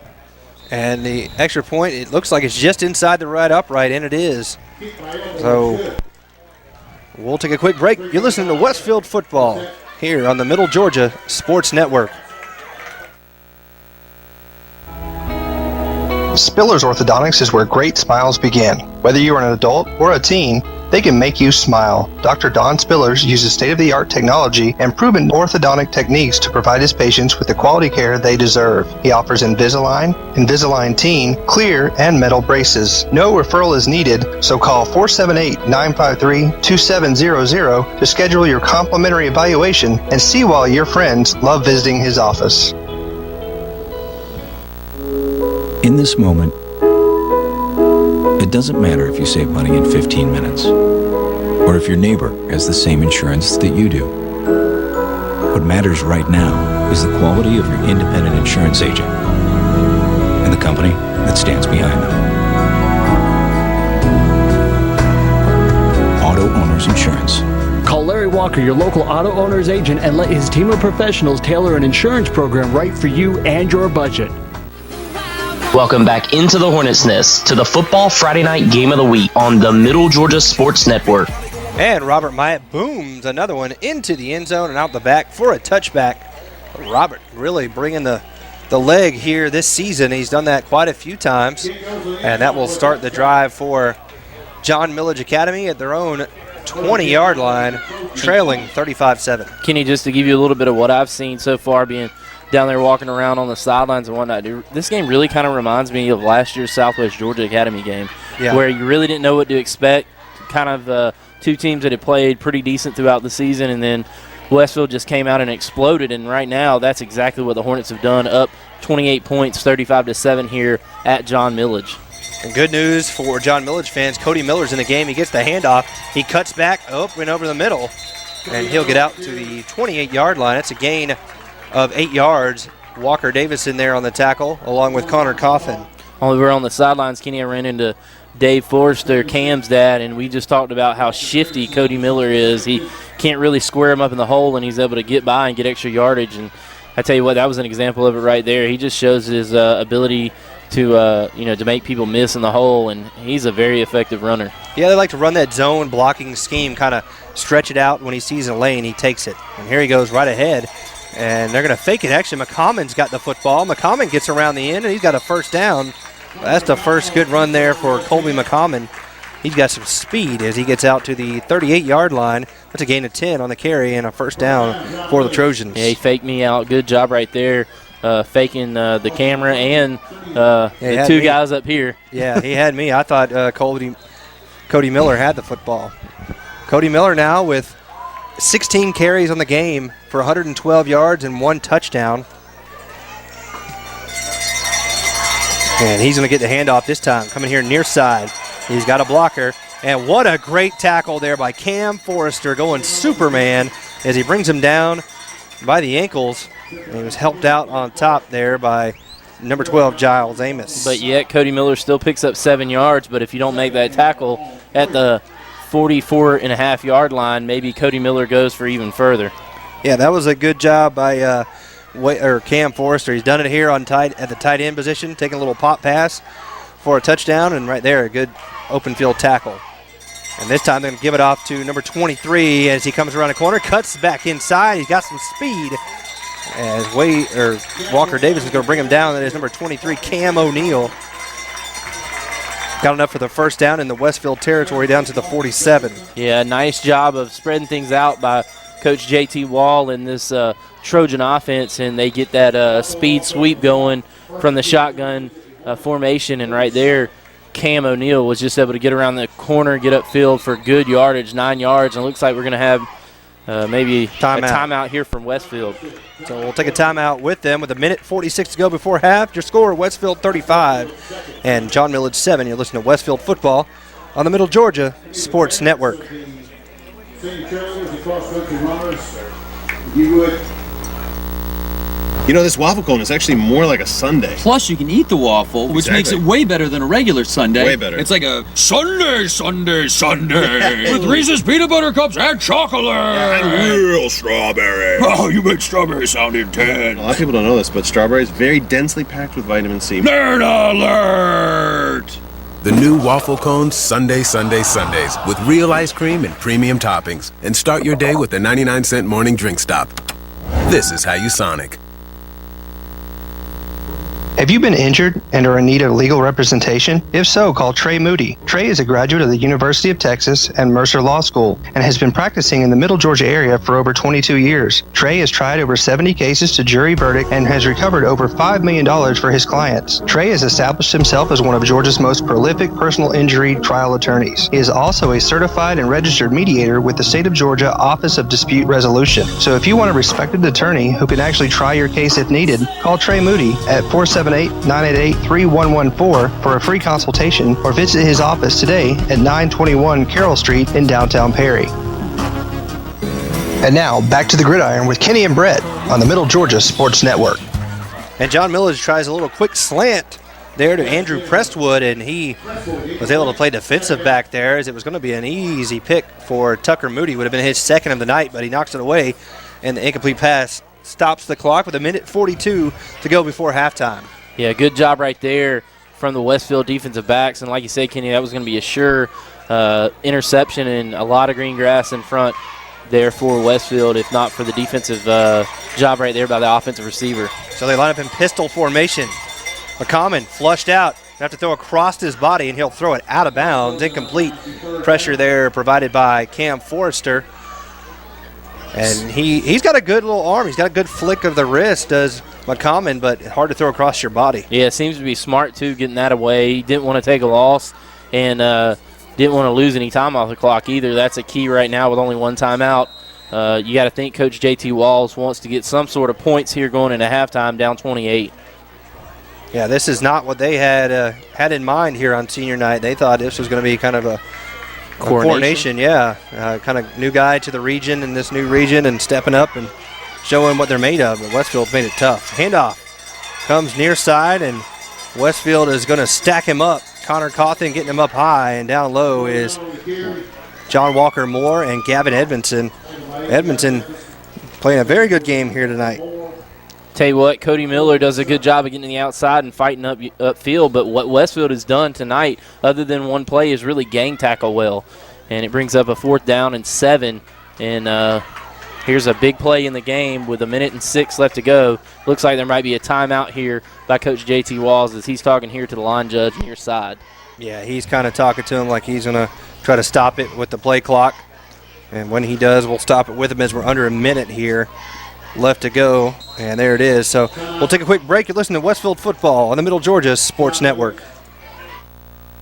Go free ×3 this summer with ComSouth. Upgrade to any gold or higher value package and get the first month free, get free activation, and ComSouth will make the installation free too. Plus, as an added bonus, upgrade to high def and receive HD TV, you guessed it, free for 3 months. That's a whole lot of free for great telephone, wireless, state-of-the-art cable TV, and high-speed digital internet. Visit ComSouth.net for more details or stop by any of our convenient locations in Cochran, Hawkinsville, Perry, and Fort Valley. Well, the news is out. Brandon Outfitters has taken Central Georgia by storm as one of the Mid-State's premier outfitters. Located just off I-75 in Perry, Georgia, Brandon has all of the latest gear for any hunting season or just for a nice night out on the town. They still have all of your favorite brands such as Southern Tide, Mountain Khakis, Southern Marsh, Patagonia, Costa, Orvis, and as always, a huge selection of firearms. Brandon also now features new brands such as Sims, Ray-Ban, Kavu, Chaco, Yeti, and much more. Come check them out at 106 Fairview Drive in Perry. They're sure to make your visit one to remember. Welcome back into the Hornets' Nest to the Football Friday Night Game of the Week on the Middle Georgia Sports Network. Welcome back in here to the broadcast. It's 4th down and 7, and they're lining up in the punt formation, but it looks like Westfield's going to take a timeout. We'll stay here. 50.1 seconds to go before the half. Westfield on top, 35-7. And Westfield has done it all here in this first half. They forced 3 turnovers, 2 fumbles, and 1 interception that was returned for a touchdown of 48 yards by Tucker Moody. Fumble recoveries went to Austin Doyle, and I believe the first one was Matthew Moore. I couldn't really make it out. There's a big scrum over there after the big hit on Cody Miller by Giles Amos. But other than that, Westfield just done it all. They got a couple touchdown runs. They got one from Tanner Westbrook, and they look good. Done some big passing plays. How about the throwback pass from Gavin Edmondson as he found Reagan Waller for the end zone, and then the bull pop touchdown pass as well to Cam Forrester. Yeah, before the throwback screen, fortunate enough for me, even though I'm under the weather, I was over on that sidelines, and I heard Coach Craig before that throwback pass. That must have been something they had been planning all week on, because he told them to step on their throats at that point. And so they maybe a little graphic, but that's exactly what you want out of your kids, to say, hey, let's finish them off here. Let's not let them up off the turf. And Coach Craig coached here last year, so he's wanting to make everybody, I'm sure he's got a lot of friends, but he's wanting to say, I can still finish this thing. So McCommon gets the kick off high, short kick, and it's going to take a good bounce for John Milledge Academy and be touched dead at the 20-yard line. And that's where Westfield will start this drive. 1st and 10, leading 35-7 with 38.3 seconds to go before halftime. And Coach J.T. Walls did something smart there when he came out in that funky formation. He made Westfield use this last time out to try to defend it, and then he got back in a normal punt position. So I believe that was just a little bit of gamesmanship right there by the seasoned veteran coach who played college football, and he knows probably a lot of tricks of the trade. Absolutely. Looks like Westfield's going to just sit on it. Smart. Just take the knee. You get the ball coming out in the second half. They'll be on offense, so Westfield will just take this lead into halftime. So your score after one half of football, it's the Westfield Hornets 35 and the John Milledge Academy Trojans 7. We'll take a quick break, and then at halftime on the Planners First Halftime Show, we'll have interviews with Matthew Moore and Giles Amos as Coach Craig's multimedia class sat down and did some interviews for us, and again want to thank them for all they do for us each and every week. So Westfield leads 35-7. Stay tuned for the Planners First Halftime Show here on the Middle Georgia Sports Network. Go free ×3 this summer with ComSouth. Upgrade to any gold or higher value package and get the first month free, get free activation, and ComSouth will make the installation free too. Plus, as an added bonus, upgrade to high def and receive HD TV, you guessed it, free for 3 months. That's a whole lot of free for great telephone, wireless, state-of-the-art cable TV, and high-speed digital internet. Visit ComSouth.net for more details or stop by any of our convenient locations in Cochran, Hawkinsville, Perry, and Fort Valley.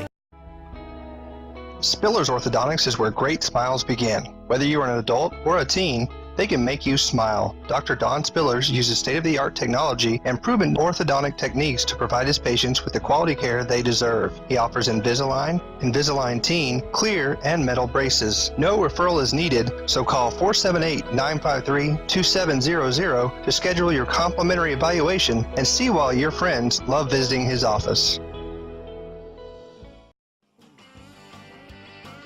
Now back to Kenny and Brett with the Middle Georgia Sports Network's halftime show, presented by Planners First. Hey, it's Cheyenne here with Giles Amos, the Westfield Multimedia Journalism team. Giles, how's junior year going? Junior year's going very good so far. All right. Do you like hanging out with your junior friends? I do. I love my junior friends in my class of 2016. All right. Who's your biggest rival this year? Biggest rival this year, have to go as always, is Deerfield Windsor. All right. What intrigues you about football? What intrigues me is just I've always had a love for the game. I've always enjoyed watching it, but the person who inspires me the most to go out and play is Georgia football player Michael Bennett.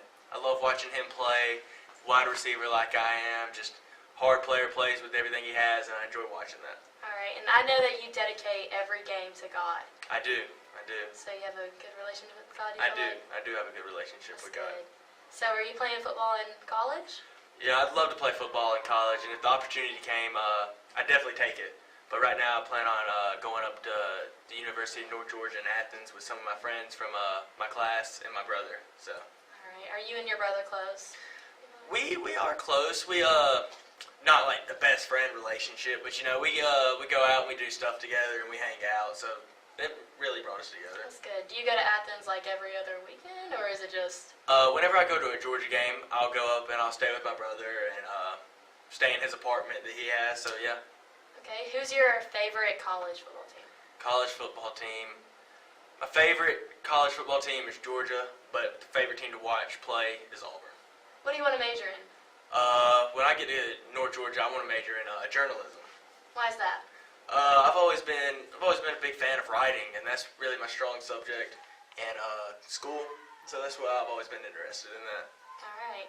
So how are your academics this year?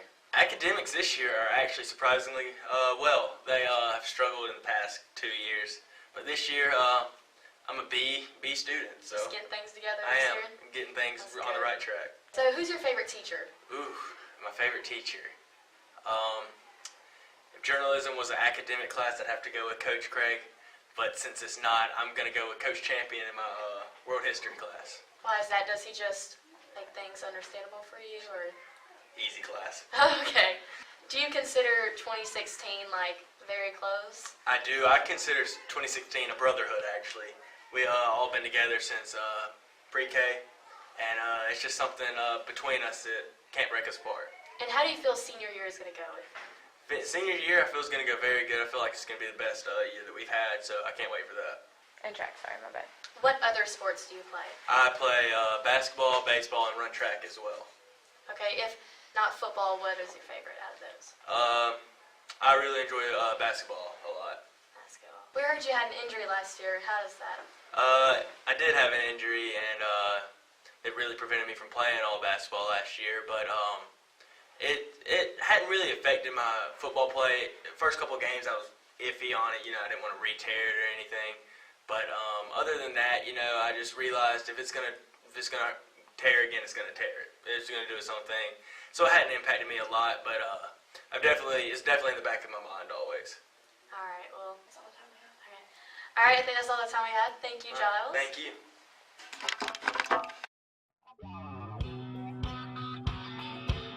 Well, the news is out. Brandon Outfitters has taken Central Georgia by storm as one of the Mid-State's premier outfitters. Located just off I-75 in Perry, Georgia, Brandon has all of the latest gear for any hunting season or just for a nice night out on the town. They still have all of your favorite brands such as Southern Tide, Mountain Khakis, Southern Marsh, Patagonia, Costa, Orvis, and as always, a huge selection of firearms. Brandon also now features new brands such as Sims, Ray-Ban, Kavu, Chaco, Yeti, and much more. Come check them out at 106 Fairview Drive in Perry. They're sure to make your visit one to remember.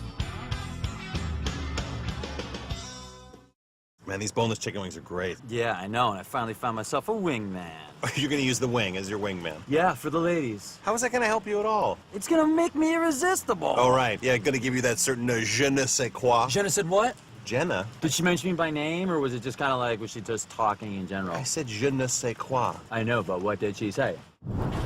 Be a wingman with new all-white meat boneless chicken wings in 3 flavors and save room for creamy cheesecake bites. This is how you Sonic. Have you been injured and are in need of legal representation? If so, call Trey Moody. Trey is a graduate of the University of Texas and Mercer Law School and has been practicing in the Middle Georgia area for over 22 years. Trey has tried over 70 cases to jury verdict and has recovered over $5 million for his clients. Trey has established himself as one of Georgia's most prolific personal injury trial attorneys. He is also a certified and registered mediator with the State of Georgia Office of Dispute Resolution. So if you want a respected attorney who can actually try your case if needed, call Trey Moody at 478-988-3114 for a free consultation or visit his office today at 921 Carroll Street in downtown Perry.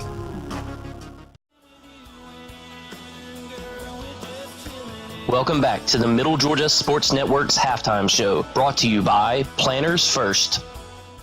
It's Room to Tell with our Westfield varsity football player, Matthew Moore. How are you doing, Matthew? I'm doing good, Rima. How are you? Good. So what number are you this year? I wear number 43. Yeah, 43. Does that hold any significance in your life?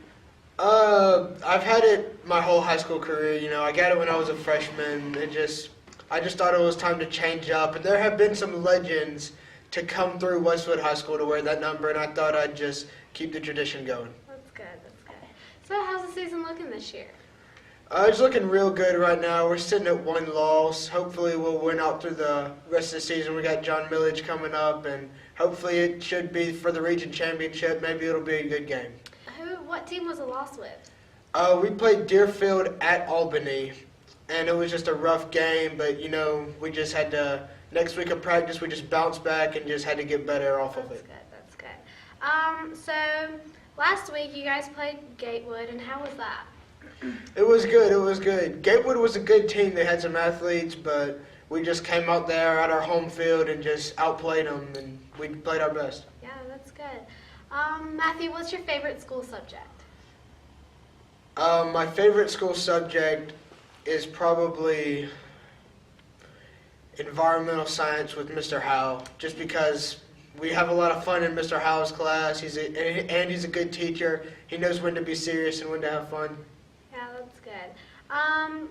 So what college do you plan on going to? You know, I haven't really decided yet. I still got another year to think, but along the lines of North Georgia, Mercer, or Valdosta. That's good. Do you think you'll be playing football for college? I don't know. If the opportunity rolls around, I might consider it, but, you know, you just got to focus on school and stuff right now. That's true. Do you have any football role models that you look up to? My freshman year, it was that senior class. You know, they just had a bunch of great athletes in there and guys to look up to. So I've just always looked up to them as I played. That's good. That's good. Your favorite NFL team? It's the Dirty Birds. It's got to be the Dirty Birds. All right. Matthew, what is your favorite college football team? The Georgia Bulldogs. That's good. And your favorite football player? Player, probably Julio Jones for the Falcons. Just athletic, dominates the field. I like his way of play. Okay, so what is your game day superstitions? Do you have any? I've worn the same green Under Armour under my jersey since I've been in the 8th grade. That's awesome. What position do you play? I'm the defensive end. Do you like it a lot? Oh, I love it. I love that position. Yeah. What coaches influenced you? Probably Coach Wall, just because me and him spend a lot of time together in D group and D team. He's always been there coaching me up. Since I was a freshman, I've played the same position my high school career and just had him every year, and I love him as a coach. That's good. That's good. What are your favorite hobbies to do outside of school? I like watching football. I like hanging out with my friends, and we just go around and do whatever, I guess. Yeah. What is your typical Saturday like after Friday night football? On a typical Saturday, I'm pretty tired from the game, so I'll probably sleep in, wake up, watch a little college football, and see if the parents need anything around the house. And then at the night, I'll probably be hanging with the guys. That's awesome. What is your favorite food? My favorite is probably a steak, grilling a nice steak. That's awesome. When did you start playing football? I started playing football when I was in the 2nd grade. Yeah. Have you grown up playing with the same guys?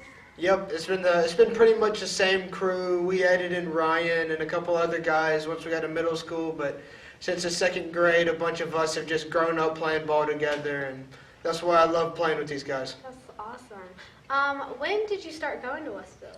I've been at Westfield my whole life, ever since pre-K. That's awesome. What intrigues you about football? What makes you so interested in it? It's just having a good time with my friends and making new friends and having the brothers out there with me. I just love playing it with them. That's awesome. Well, that's all the time we have. Thank you very much. Thank you. In this moment, it doesn't matter if you save money in 15 minutes or if your neighbor has the same insurance that you do. What matters right now is the quality of your independent insurance agent and the company that stands behind them. Auto Owners Insurance. Call Larry Walker, your local auto owner's agent, and let his team of professionals tailor an insurance program right for you and your budget. C.W. Williams is the premier home builder in Houston County. With established communities in Perry, Bonaire, Centerville, and Warner Robins, C.W. Williams Homes offers you a chance to build a customized home of your dreams. There are multiple floor plans available, ranging from a minimum of 1,000 square feet to over 3,000 square feet. Log on to cwwilliamshomes.com or give them a call at 478-922-2207 to check their list of plans, communities, and financing options today. C.W. Williams Homes. Let us build the home of your dreams. On the athletic field and in the classroom, students at the Westfield School are preparing to meet the challenging demands of the 21st century. Our dedicated faculty teaches and inspires students from pre-K to 12th grade to think critically and learn globally, preparing our students for college in a Christian environment that has been the Westfield mission for more than 44 years. And our students excel. From football to chorus, art to tennis, and basketball to debate, Westfield students aspire to be champions. It's the Westfield experience. To learn more about the Westfield School, visit our website, westfieldschool.org, or call our admissions office at 987-0547. The Westfield School, ready for college, ready for life. Welcome back to the Middle Georgia Sports Network's halftime show, brought to you by Planners First.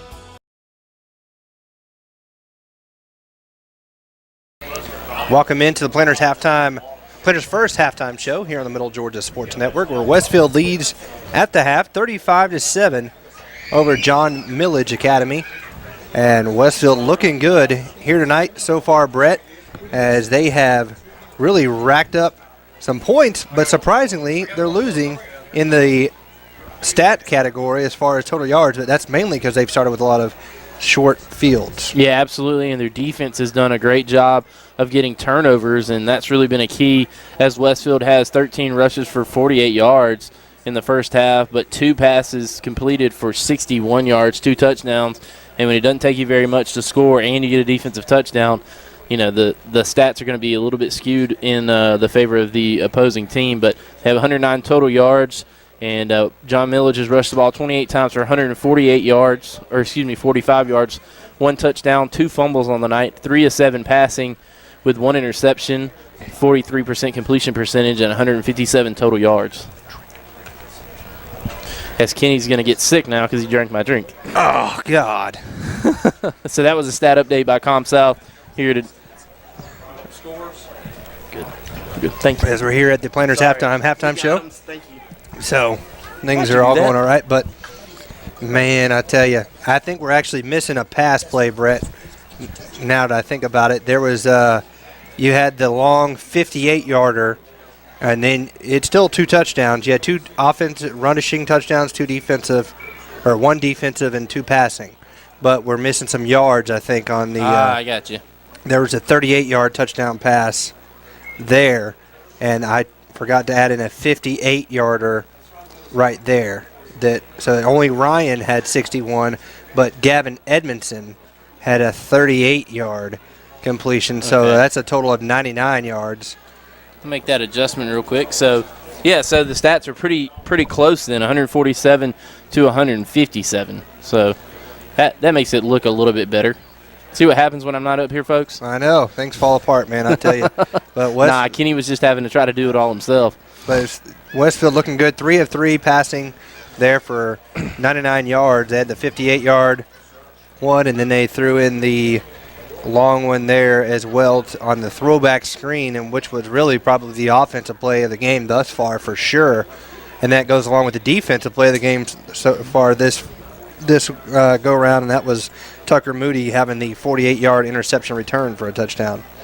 So they have looked good here thus far as they now lead 35-7 for the halftime score. So why don't we go ahead and take a quick break and be back with you as you're listening to the Westfield Game of the Week here on the Middle Georgia Sports Network. I'm NASCAR driver David Reagan, and I'm inviting you to Fan Day, Thursday, October the 16th, here at David Reagan Ford in Perry. My older brother Adam, my Uncle Marvin, and my dad Ken, they've been in racing for a number of years. My older brother Adam's a big fan, so swing by David Reagan Ford in Perry to talk a little racing with the Reagan. Saving you money. Now that's another winner from David Reagan Ford and Perry. Watch your speed.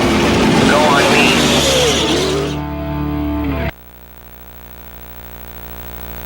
On the athletic field and in the classroom, students at the Westfield School are preparing to meet the challenging demands of the 21st century. Our dedicated faculty teaches and inspires students from pre-K to 12th grade to think critically and learn globally, preparing our students for college in a Christian environment that has been the Westfield mission for more than 44 years. And our students excel. From football to chorus, art to tennis, and basketball to debate, Westfield students aspire to be champions. It's the Westfield experience. To learn more about the Westfield School, visit our website, westfieldschool.org, or call our admissions office at 987-0547. The Westfield School, ready for college, ready for life. And now, back to the gridiron with Kenny and Brett on the Middle Georgia Sports Network. And we're back here at the Planners First halftime show. Kenny Kofer, Brett Taylor, Tim Thompson upstairs on the camera, along with Mini Tim, Mr. Cole Thompson roaming around here somewhere. Yeah, the lights haven't gone off tonight, so maybe we can let him off the hook for that at Deerfield. Yeah. When the lights went out. But things have it's kind of been a weird first half. I don't think anybody expected such a explosion of offense and just domination by Westfield here in this first half. But they really pulled away there in the second quarter. And what can you say about Westfield? They came prepared. They knew the talent that John Milledge had, especially with the running back Cody Miller, and they've done a good job. I mean, they hemmed him up pretty much. He's had two big plays, a 65-yarder and a 50-yarder. The 50-yarder was called back, but the 65-yarder was on a 4th down and 1, and he just snuck through the line there and then kind of just, like I said, when you have 11 guys up in the line and you break through, after that it's pretty much green grass. Yeah, I talked to Dave Forrester again down there when I was on the sidelines, and he said the same sentiment. He was just like, we sold out on that one play, and what can you say? I mean, you got 4th down and 1, and a lot of times when you have basically just one wave of containment, as soon as you break that wave, it's off to the races. And Cody Miller is a very quick runner, and he has showed a lot here tonight with 18 rushes for 122 yards, but only one touchdown on the night for John Milledge, and Westfield has done an excellent job, especially in the pass game on defense, and then also forcing some fumbles. So their pass defense and their rush defense has been good and very opportunistic. I'll tell you what, I didn't know they had rhinos here at John Milledge, but, man, I tell you, every step somebody makes in this press box makes me feel like it's about to come down. But right now, Westfield leads 35-7 here at halftime, and they look to try to get back on top or stay on top in region play. The lone loss they had was to the Deerfield Windsor Knights. So we'll see what they got in store here in the second half. Brett, why don't we go ahead and take one final break as we start second half action. You're listening to Westfield Football on the Middle Georgia Sports Network. Spillers Orthodontics is where great smiles begin. Whether you are an adult or a teen, they can make you smile. Dr. Don Spillers uses state-of-the-art technology and proven orthodontic techniques to provide his patients with the quality care they deserve. He offers Invisalign, Invisalign Teen, clear, and metal braces. No referral is needed, so call 478-953-2700 to schedule your complimentary evaluation and see why your friends love visiting his office. In this moment, it doesn't matter if you save money in 15 minutes, or if your neighbor has the same insurance that you do. What matters right now is the quality of your independent insurance agent and the company that stands behind them. Auto Owners Insurance. Call Larry Walker, your local auto owner's agent, and let his team of professionals tailor an insurance program right for you and your budget. Welcome back into the Hornets' Nest to the Football Friday Night Game of the Week on the Middle Georgia Sports Network. And we're almost set for second half action here as Westfield will receive the ball to start here in this second half, and John Milledge will go on defense. What do you think Coach Jones has up his sleeve? We saw him kind of pull out all the tricks there in the first half. Think he's got any more up there? Oh, absolutely. And, as you heard the sentiment, or excuse me, I did down on the sidelines, the coaches down there want Westfield to finish this game and finish the drill, and that's exactly what they need to come out and do here on this first drive. And if you give a team a chance and some hope, especially with the talent of John Milledge, you never know what can happen in the second half of a football game. But you're up 35-7, and you got to try to go down and get a score here. Any kind of points really puts it to a 5-score deficit, and it's going to be tough for the John Milledge Academy Trojans to come back from that. And Westfield, as I said, has racked up 2 rushing touchdowns to go along with 2 passing touchdowns and a defensive touchdown. So that's what I like to call variety. Not bad for the Westfield Hornets. People kind of sleeping on the Hornets. Surprising, really. Defending state champs. Everybody's kind of the talk of the town. Really has been obviously John Milledge and then Brookwood as well. And both those teams, Brookwood, of course, defeating Deerfield Windsor. But everybody's kind of sleeping on the Hornets. But they're saying, hey, remember us, 6-1, winning against the 7-0 John Milledge Trojans, looking every bit the defending state champs. Yeah, no doubt. And this will be a big drive, a big test for Westfield here coming out in this second half. And you got to think that Coach Walls might go for a little bit of trickeration here on the kickoff. You might see maybe an onside kick or something like that. You got to be prepared for anything as you see a little bunch formation here coming out from the John Milledge Academy kickoff team. They have not been afraid to try different things. They've gone forward on 4th down 3 to 4 different times. Not to mention on their opening drive, they went forward on 4th down from their own 30-yard line and couldn't come up, and that kind of set Westfield up with great field position. But you're right, Brett, here they go with a tight bunch on the kickoff here to start the second half. And it's a high, short pooch kick taken by Tanner Westbrook at the 39-yard line. Tanner, not much there as he gets down right there at the 32, and that's where Westfield will start this drive, 1st and 10. Leading 35-7. Yeah, but the kick's so short that it's still great field position. Right. And it really doesn't make a whole lot of sense. Why are you doing that? Just try to kick it deep and let your kickoff team come out and cover. But nonetheless, Westfield comes out with great field position.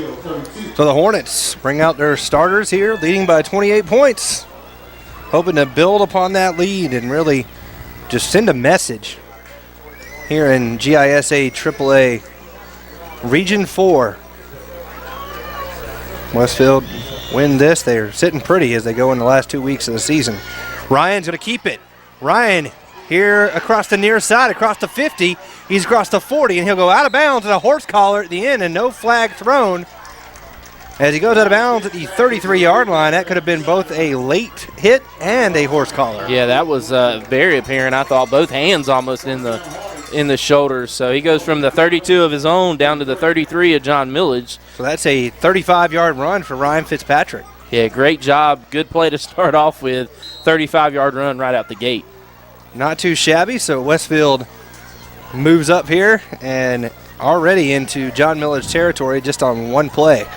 Big Cam leading his guys to the line as Tanner Westbrook will be out to the right side of Ryan Fitzpatrick and Reagan Waller here to the near side. They give it off to Josh Jenkins as he went in motion, trying to follow some blockers. He does, and a shoestring tackle there. Saved him from going for a touchdown. It was a good tackle by Garrett Kitchens, but Josh picks up a gain of 9 down to the 24-yard line. And really this shows how well the Westfield scheme is, to be honest with you. Everything kind of works off each other, and I tell you what, that was an excellent play call right there. Just outflanking John Milledge, and then when John Milledge tried to get wide, they cut right back up inside the corner there and got inside for 9 yards. Good job right there by Josh Jenkins, and Westfield set up pretty with 2nd down and 1. Ryan takes a snap. He's looking to pass. He's throwing to Giles. Giles has got it, and Giles will just fall down right there at the 10-yard line. That's a good gain of 14 yards on the reception to Ryan Fitzpatrick to Giles Amos. Looks like we got an injured Trojan down there holding his right arm. Westfield got away with a false start, I believe. I don't know if everybody was set on that play before it was snapped, but you know Coach Jones will take that, and it looks like number 3 maybe for 33. John Milledge, 33. Garrett Kitchens is a little banged up holding his right arm, and Giles also. He kind of got twisted on the play when he tried to spread out or spin back and get down to the 10-yard line and stretch that ball. Giles is so big. He's so funny because he catches it, and he wants to run, and he's like, oh, I got 4 guys. I just want to go down. Yeah. Well, you don't want to lose the football, too, especially when your team's down inside the red zone, up 28 points.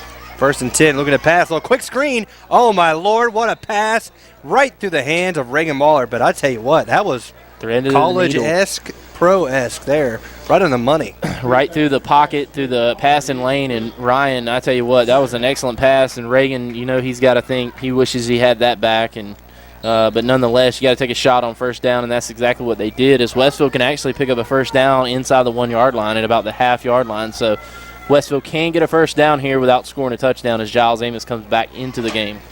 Yeah, Giles appears to be okay. Ran into Giles and Ryan both at the Houston County game last night. Giles was saying on his Twitter feed that Ryan Fitzpatrick's the best quarterback in Houston County. Well, he's looked like it tonight. Handoff goes to Jenkins. Jenkins spinning, driving. Finally spun down inside the 10 down to about the 6 yard line. It's a gain of 5 yards on the carry from Josh Jenkins. Josh just showing those tough yards that he picks up, and he spins all players, keeps the legs churning. That's one of the things that you see with Josh Jenkins is his knees all the time. Yeah, he's always high knees, high knees. Got to imagine, I would think this is probably 4-down territory. Yeah, I mean, you would think. If not, if you don't pick it up, you leave John Milledge with a long field to work with. But Coach Jones has got to be thinking for 6 right here and try to put this out of reach. When it comes set, wing backs to either side. Ryan squats low. He'll fake the handoff, keep it himself, and Ryan's going to walk in to the end zone. Touchdown, Westfield. They now lead 41-7 with 9:41 to go in this third quarter. Yeah, nice little reverse out read option there from the from under center to the fullback, and he fakes it up inside, and then Ryan had a wide open lane off tackle to run here on the near side, and it puts the score out to 41-7. Westfield is on top of the John Milledge Academy Trojans here.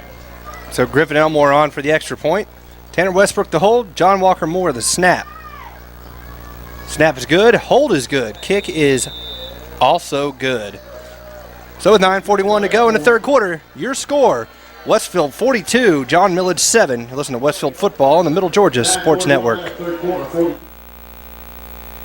You know, this waffle cone is actually more like a sundae. Plus, you can eat the waffle, which makes it way better than a regular sundae. Way better. It's like a Sunday, Sunday, Sunday with Reese's peanut butter cups and chocolate. And real strawberry. Oh, you make strawberry sound intense. A lot of people don't know this, but strawberry is very densely packed with vitamin C. Nerd alert! The new waffle cones Sunday, Sunday, Sundays with real ice cream and premium toppings. And start your day with the 99-cent morning drink stop. This is how you Sonic. Have you been injured and are in need of legal representation? If so, call Trey Moody. Trey is a graduate of the University of Texas and Mercer Law School and has been practicing in the Middle Georgia area for over 22 years. Trey has tried over 70 cases to jury verdict and has recovered over $5 million for his clients. Trey has established himself as one of Georgia's most prolific personal injury trial attorneys. He is also a certified and registered mediator with the State of Georgia Office of Dispute Resolution. So if you want a respected attorney who can actually try your case if needed, call Trey Moody at 478-988-3114 for a free consultation or visit his office today at 921 Carroll Street in downtown Perry. And now, back to the gridiron with Kenny and Brett on the Middle Georgia Sports Network. And Robert Myatt kicks it through the end zone for a touchback. So John Milledge will start with the ball, 1st and 10 from their own 20 as they trail here 42-7 to the Westfield Hornets with 9:41 to go in this third quarter. Quite a surprise here from Ted S. Smith Field, John Milledge Academy. Handoff goes to their workhorse. That is Miller. Nothing there, though. Connor Coffin. He is pumped, man. Hey, he's a wrestler by trade, I guess you'd say, and you could tell he loves getting in there in those nasty battles. But he was all about that one, but the tackle was made there by John Walker Moore.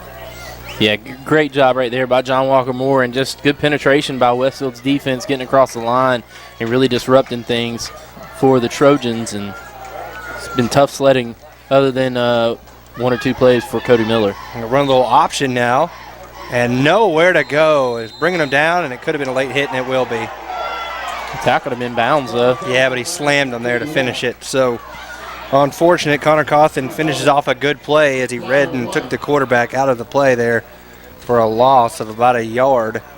I know a lot of people probably won't like this, but I like that.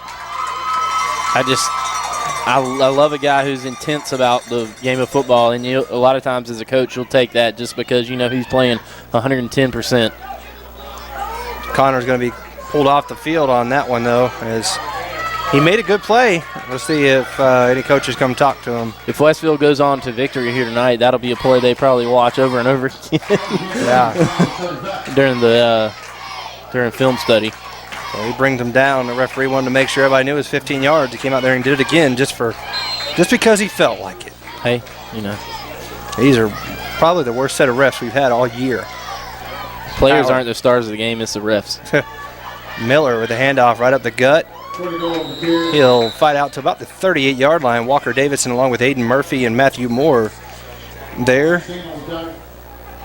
Aiden Murphy getting some big playing time here on defense in the second half for Westfield. And Aiden, he's built short to the ground, but he's a player. I'll tell you what, he's not too happy with me right now, but he is an excellent player for Westfield in a lot of different sports. Yeah, he's a good second baseman on the baseball team, and they got him at middle linebacker now. I think he's going to be shooting guard in basketball. They try the far side there to Miller, and boy, is he hit hard and brought down. That was Corey Holiday there to meet Miller. Holiday really playing well here tonight.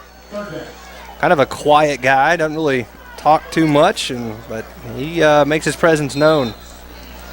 Hey, JT Walls should like him. He kind of built just like him. Yeah, pretty much low to the ground, 5'11", good center of gravity, and he can fire off the ball. And he's very powerful in the weight room, and it really shows on the football field. He doesn't get too many tackles because he's there on the inside, but I tell you what, when he gets a chance, it's a big hit normally. So 3rd down and 8. Looking to pass, flush out of the pocket now. Coming near side, he got 5 guys around him. He finally goes down. I think he saw it coming. Josh Jenkins was over there to bring down quarterback McCommon. And so is Connor Cawthon. I mean, he's everywhere tonight, it seems, and that's going to be a loss of about 5 yards on the play. So that goes as a sack. Yeah, it should. To Josh Jenkins, half sack, and a half sack to Connor Cawthon, I believe. So Jenkins has now got himself 1.5. 1.5 here tonight. That's good job by the offensive star for Westfield, and then doing it on the defensive end as well. McCommon gets off a wobbly, kind of a knuckleball, and it will roll out of bounds at the 36-yard line, and that's where Westfield will start this drive. 1st and 10, leading 42-7 over the John Milledge Trojans. And I think the last scoring update we had, Brett, back at McConnell Talbert was, 17-7 Northside? Yep. So the big one there, showtime at the MAC, as they call it. Might be a new rivalry. I tell you, Houston County's on the scene. That'll be a good game at the end of the season there, as Northside and Houston County will play for possibly a region title. Yeah, if Houston's much like this Westfield team. If they can play good defense, they can really hang with anybody and beat anybody. They played great last night in a 45-15 win over Jones County, who had beaten Northside. Ryan gives it off to Tucker Moody. Tucker tries to cut back, and he falls. I'll tell you what, Connor Cawthon is playing today, buddy. He is fired up, and he is mixing it up right there with Harrison Bryant, defensive lineman there. He's making his name known.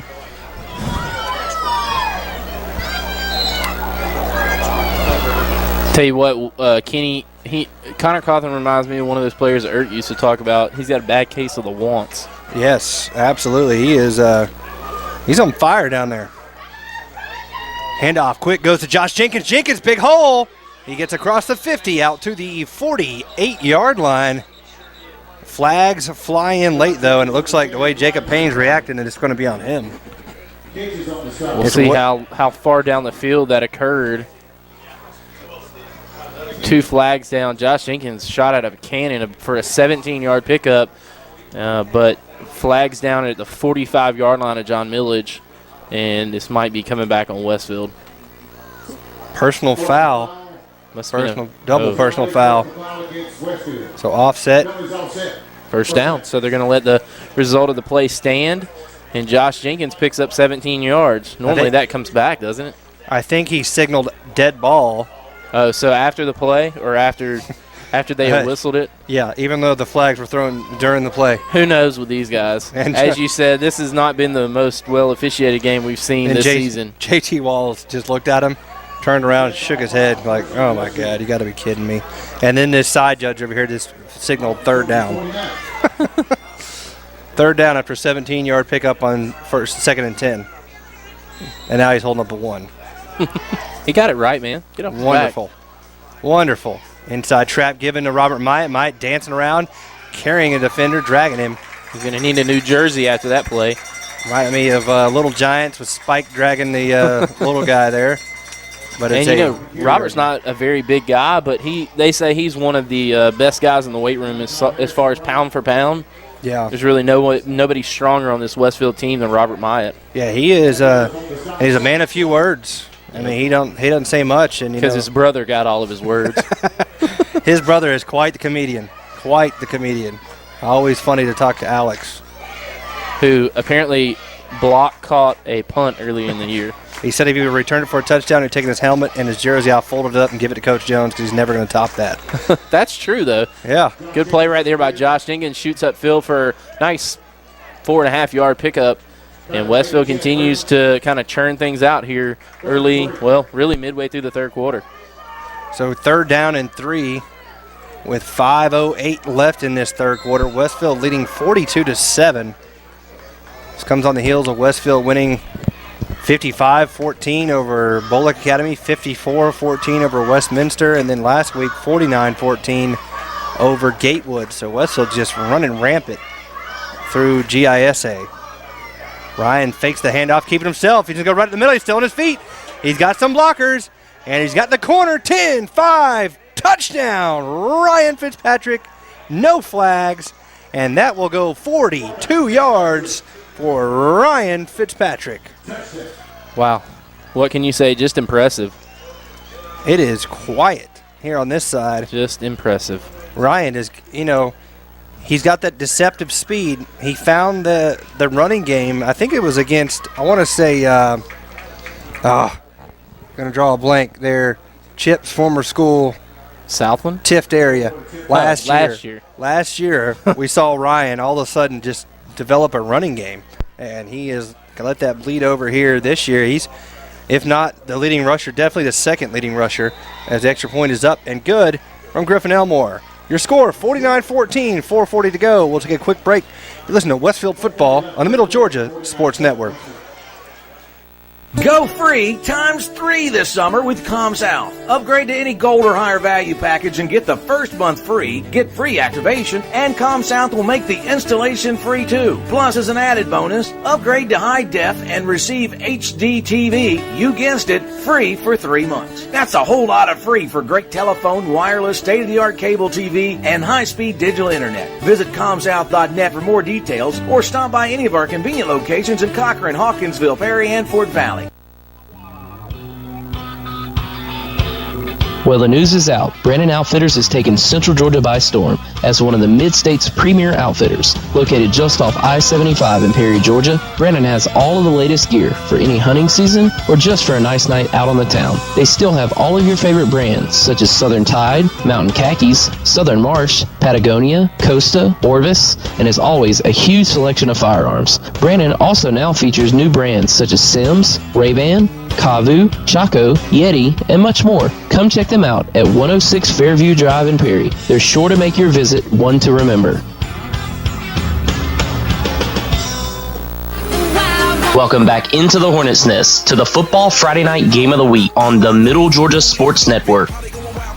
And Robert Mike kicks it through the end zone again for Westfield as Hornets are dominating 49-7 over John Milledge Academy here on senior night at John Milledge with 4:40 to go in this third quarter. Yeah, and John Milledge has other than the 15-yard penalty by Connor Coughlin that gave them a first down, they have -3 yards in this second half so far. Not too shabby for Westfield's defense, who's forced 3 turnovers, scored a defensive touchdown, and then just run and thrown at will. And then give it off to Miller here, Cody Miller. Not a whole lot there as he was hit first by Corey Holiday and Aiden Murphy. Yeah, the Westfield defense has definitely rose to the occasion here tonight. you knew Westfield's offense was going to come to play and have their success as they normally do. Their worst game of the season scoring-wise was the first game. They really moved the ball up and down the field, and then probably the worst game they played was against Deerfield. I haven't seen them play a game like that since the first game last season, and they scored, 26 points, 25 points. So Westfield's offense normally puts some points on the board. Fake fullback dive, and Matthew Moore gets in the backfield and brings him down for a 2-yard loss. Sack from Matthew Moore. Really come on here. He's got 9 tackles to go with a sack, and we got to meet Matthew face-to-face earlier this week in Coach Craig's class. We were able to go by and speak with them, and he's a spitting image of his brother Micah, but just a little bit thicker, and he's a quiet leader on this defense. Yeah, and I like the fact that it seems Westfield's defense is very in sync. They got up after that. I'm not sure who gave them a 5, but it's like they knew what was going to happen there. McCommon's going to be sacked again. Guess who? Matthew Moore, back-to-back sacks. As it was a high snap, McCommon gained it in, but then he had no answer there. Did the right tackle as Matthew Moore came in. 10 tackles to go with 2 sacks, as well as a fumble recovery. So not a bad night for Mr. Matthew Moore. -6 now in the third quarter for Westfield's defense on 2 drives. And they're going to bring on the punt team, but to the credit of John Milledge, they've kind of maintained the crowd here. So McCommon will punt it away. Giles back deep to receive and waits to kick at his own 44. It's a wobbly kick angled here near side. Takes a Westfield bounce and will be touchdown at the 36-yard line. And that's where Westfield will start this drive at the John Milledge 36, leading by 42 points with 2:45 to go third quarter. Yeah, I tell you what, everything has gone wrong here tonight for John Milledge, and they're 7-0 for a reason. They're still a good football team, but honestly, Westfield has put together a complete game here through almost 2 2/3 of a quarter here, and when you face a team who puts it all together like this on a night, it's hard to beat them, especially with the talent. There's really not a weakness right now on Westfield's team. And Tanner Westbrook now in at quarterback as the handoff goes to Jarius Hart. Hart inside to 35. He gets down to about the 32. There's a flag down at the line of scrimmage, however, and it's probably going to be a hold on Westfield. So that is a hold on Westfield, and that will push them back after the big gain, or the 7-yard gain there. So that'll push them back to the 46-yard line. So it's going to be a first down and 20. So not too bad when you're in a rivalry game and a game for all intents and purposes, the region championship, and you can have your backup quarterback come in the ball game midway through the third quarter. So first and 20. Now back at their 46-yard line.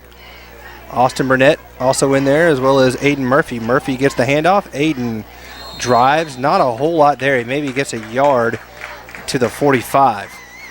So going to pick up about 1 yard on the play. After the penalty, Westfield's going to be in a second down and 19 from the John Milledge 44.5-yard line. And, we've talked about it, and, with the Macon schools moving up into GHSA, and, this was really the game that, there's a couple games you look at and you go, okay, these are the games we need to measure ourselves. Obviously, Southland's a rival. They had been proved. Westfield was able to defeat them by 14. Then they had Valwood beat them by 14 or 17. Now this one, Westfield just head and shoulders better. And a keeper that time from Tanner Westbrook, and nothing doing. He is brought down right there at the line of scrimmage. But, Brett, just watching this, I don't know. I mean, if Westfield plays the way Westfield can, there's not a team in the state that can beat him in GISA. I don't think so, but, obviously they've got to mentally come and play. They were up for this game, and they probably had Coach Craig, who came from John Milledge, really in their ear telling them, hey, this is a good team you're playing. You're not going to be able to just cakewalk through this game and just show up and be Westfield and beat a team. So if they come with the same mentality, you're right, Kenny. And they'll give it off to Jarius Hart. Hart cutting up the middle. Hart dancing through the hole as he gets across the 35, back to the 34-yard line. So it will be a fourth down and about 8 yards to go. And this is one of them odd yardages here, so you probably just go for it. Yeah. I mean, you punt them deep, but that's not really going to accomplish much. Giles is ready, though. He was standing there on the sideline next to Coach Jones. So Tanner will get the play from Coach Jones, and he'll come back in. You got Gavin Edmondson now. Might see a pass play here. Maybe a run-pass option for Tanner on the outside. You could. Got Griffin Elmore in at wide receiver, spread out to the far side. But Jerry's in motion, and they give it off to Austin Burnett. Austin's going to be short of the first down as he gets inside to 30, down to the 29. That's a gain of about 6 yards, but he's going to be short by 2. So turnover on downs, gives the ball back to John Milledge. Yeah, the youngster danced a little bit in the hole, and I think if he would have got upfield, he would have had a chance to pick up the first down. But with 9 seconds left to go in the third quarter, Westfield up 42. It's hard to really get mad about a whole lot here tonight. So just 9 seconds before the fourth. Westfield with a big lead. They look to improve to 7-1. And John Milledge looking to drop. As they only had, looks like 10 guys out on the huddle. Did John Milledge. They sent in late number 25, Jalen Beck.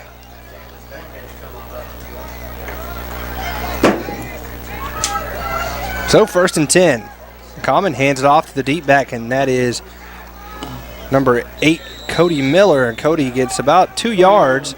Reagan Waller there on the tackle, and that'll do it here on the third quarter. So your score after 3 quarters of play is the Westfield Hornets 49 and the John Milledge Trojans 7. Listen to Westfield football on the Middle Georgia Sports Network.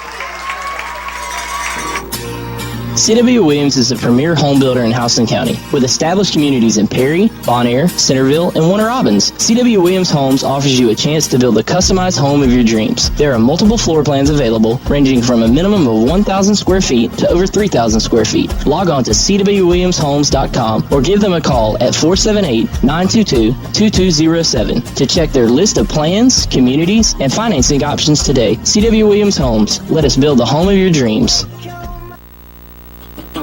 Set your own banking hours with Planners First Online Banking. Planners First Online Banking allows you to connect and access your bank accounts 24/7. For those that are always on the go, you can check your balances, pay your bills, transfer funds anytime and anywhere you have internet access. Let Planners First Online Banking make your life a little easier. Planners First, a legacy of excellence since 1896. Member FDIC, an equal housing lender. And now, back to the gridiron with Kenny and Brett on the Middle Georgia Sports Network. And we're back here as it's 2nd down and 8. The pitch goes to Miller. Miller across the right side breaks a tackle, bulls over defender, and he's brought down from behind there by Walker Davison, but not before a pretty good gain, the first substantial gain in quite a while as he gets it out to the 47. Yeah, nice 15-yard pickup there for Cody Miller, and he's got 24 rushes, 144 yards, and a touchdown, and the lone scorer here tonight for the John Milledge Academy Trojans. And in the fourth quarter, I thought up more than 40. I thought it was a running clock. I think it's the choice, isn't it? Oh, is it? Okay. I believe. So it's not automatic in region play. I think it might be a choice from Coach Wall, and he's got pride for sure. So they switch Miller to the left side of McCommon. McCommon's going to keep it, Eddie Road, and he's going to break a tackle. And here he comes near side, breaks another tackle, running strong as he's got a gain of about 9 yards. Out to the Westfield 44-yard line. I think he's going to be just short. So it'll be about a 2nd down and half a yard. Tucker Moody there on the tackle. It's going to be a yard short of the first down. Westfield getting some youngsters in the game here as they've had a pretty dominant performance here tonight on defense. The stats might not look as dominant as you would think, but, well, they kind of do. 299 total yards to 177. The pitch goes to Cam O'Neal across the far side. Cam bounces off a tackler. Now he's going to go backwards. It doesn't work out for him. He's going to lose more yards as he goes back to the 49-yard line. So that is a loss of 5 after he got hit hard. It looked like Austin Doyle and Gavin Edmondson were there on the tackle.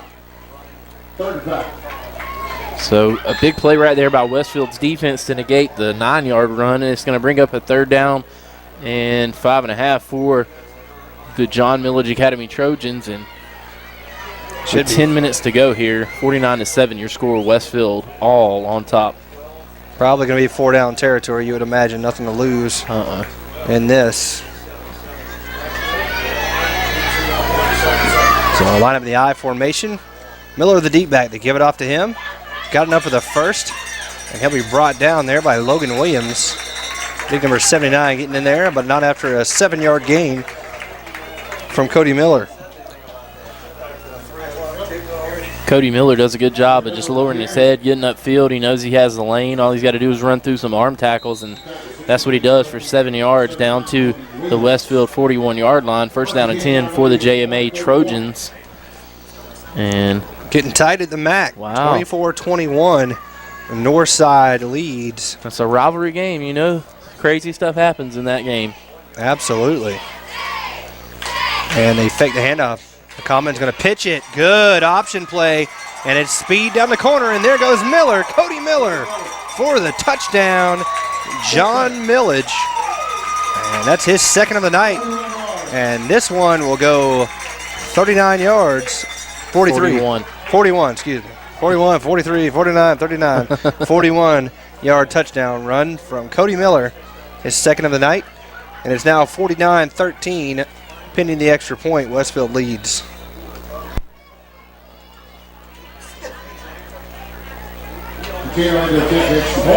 So on the kick is Michael Martino. John Milledge, their second touchdown there.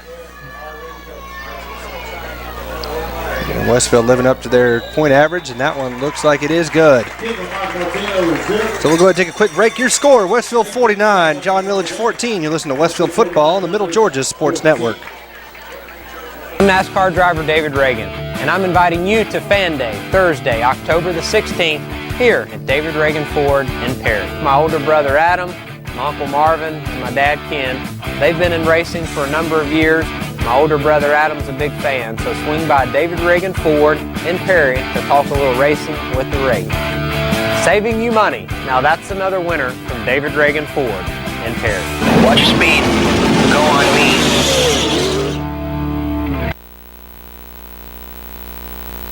On the athletic field and in the classroom, students at the Westfield School are preparing to meet the challenging demands of the 21st century. Our dedicated faculty teaches and inspires students from pre-K to 12th grade to think critically and learn globally, preparing our students for college in a Christian environment that has been the Westfield mission for more than 44 years. And our students excel. From football to chorus, art to tennis, and basketball to debate, Westfield students aspire to be champions. It's the Westfield experience. To learn more about the Westfield School, visit our website, westfieldschool.org, or call our admissions office at 987-0547. The Westfield School, ready for college, ready for life. And now, back to the gridiron with Kenny and Brett on the Middle Georgia Sports Network. And they line up in a bunch kick here, and they're going to kick it deep, and it will go out of bounds just inside the pylon there, so Westfield will push it out to the 35-yard line. Well, they'll start this drive 1st and 10 with a 35-point lead. And you are right, Brett. The clock is running. Oddly enough, so it got within 40, and then they started running the clock. So, No, it's actually 35. Well, within 40. I'm saying under 40, sorry. Oh, I got you. My bad. So 49-14 is your score. Westfield leading. Looks like Tanner Westbrook will remain in at quarterback. See, Connor Doles is out there. A couple other guys. Chandler Hill. So like you got Luke Walton appears to be out there as well. Trying to make out some of the numbers. Austin Burnett. Throw it down. Number 58. Green is out there as well. Blake Green. And Alex Myatt in there, right tackle. The handoff will go to Austin Burnett. Burnett trying to get around the corner. Not much there as he looks like he's going to lose a yard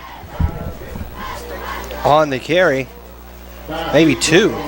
So he lost 2, did Austin Burnett. He did a good job just getting close back to the line of scrimmage almost. Yeah, these young guys are getting kind of pushed back by this. A little bit maybe. I don't know. Jordan Bush, the defensive lineman there, is a big boy. I mean, he's just solid. And that is a lot to handle there for Alex Myatt and Blake Green, Chandler Hill. Aiden Murphy, the fullback, and he gets the handoff. No, he's actually a fake to Aiden, quarterback keeper, and nowhere to go for Tanner Westbrook. Tanner actually is going to lose another yard, so it's 3rd down and 13. So Westfield gone very vanilla, obviously, with the big lead here late in this one. No sense in trying to injure any players or anything of that nature. I see Logan Fink there on the far side kind of warming up. Maybe he'll get in the game. Possibly on the next series, and we're down to 6 minutes, 25 seconds to go in this one. And handoff to Jarius Hart. Hart maybe gets a yard, so it's going to be 4th and 12, and that's going to bring on the punt team for Westfield. So we'll get to see Giles, who, as I mentioned, has been working on the punting, gone to a punting camp last weekend in Birmingham, Alabama, and he's done a good job here tonight. I believe he's punted 2, and they've been beautiful long spirals. Won the competition last weekend with a 56-yarder, so he's got the leg. Him and the kicker there from Westminster are 2 best I've seen so far this year. Both of them really good. Nice long, lean frame, able to get that leg powerful through. And he gets this one away, and it's a wobbly kick. It will take a sideways bounce and be touched dead at the 35-yard line. So that is a 33-yard punt for Giles Amos. And John Milledge will start this drive 1st and 10 at their own 35, trailing by 35. With only 5 minutes, 15 seconds left in the ball game. Yeah, and this game could get closer before the end, but it's really not indicative of how dominant of a performance this was from Westfield. Just coming out in really all facets of the game, offense, defense, special teams, winning the turnover battle as we talked about in the keys of the game, dominating the line of scrimmage, and just the big pass plays as well. Everything we really talked about, they hit pretty much a check mark on every one of them. Definitely the most complete game they played this year. And the handoff goes in the backfield there, and the tackle was made there for Westfield by Jacob Pearson. Number 2 for. So number 2 that time, Gunnar Roberts there on the carry. Looks like Coach Walls, JT Walls, is going to get some youngsters in as well. So good experience for both sides. Of course, not the way you wanted it to happen for if you're a John Milledge fan on the other side of the scoreboard, but nonetheless gives you a chance to build some confidence with these youngsters.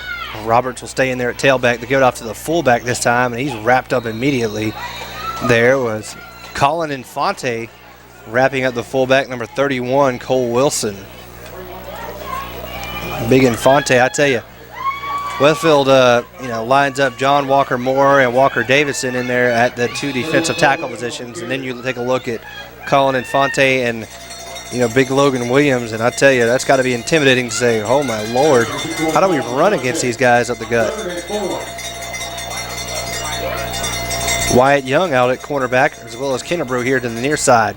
They give it to Gunnar Roberts. Roberts got the 1st down as Austin Burnett goes for the strip, but he'll make the tackle not after a 1st down for John Milledge out to the Westfield 47.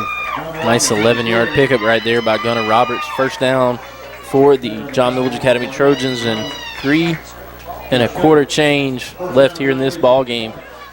Again, Westfield on top, 49-14, and mostly backups in at this point. And we'll just hopefully get out of this game with no injuries to speak of for both teams, as it's been a domination by Westfield from start to finish, other than these youngsters getting in the game. Adam Chalmers in their defensive tackle. And the pass is complete this time. New quarterback in there. That's number 18, Trevor Evans. And Evans completes the pass to Ford Roberts. So, looks like you got the Roberts boys. Probably a set of twins out there. Somebody's excited. That was an 8-yard gain. She's been down there. I don't know who that is, but she's been making noise this whole time. She's enjoyed herself. Evans hands it off to Gunnar Roberts this time. Infante there on the tackle to go along with Adam Chalmers. Should be close to another JMA first down. Sound like we got whatchamacallit down there, the Roadrunner or whatever.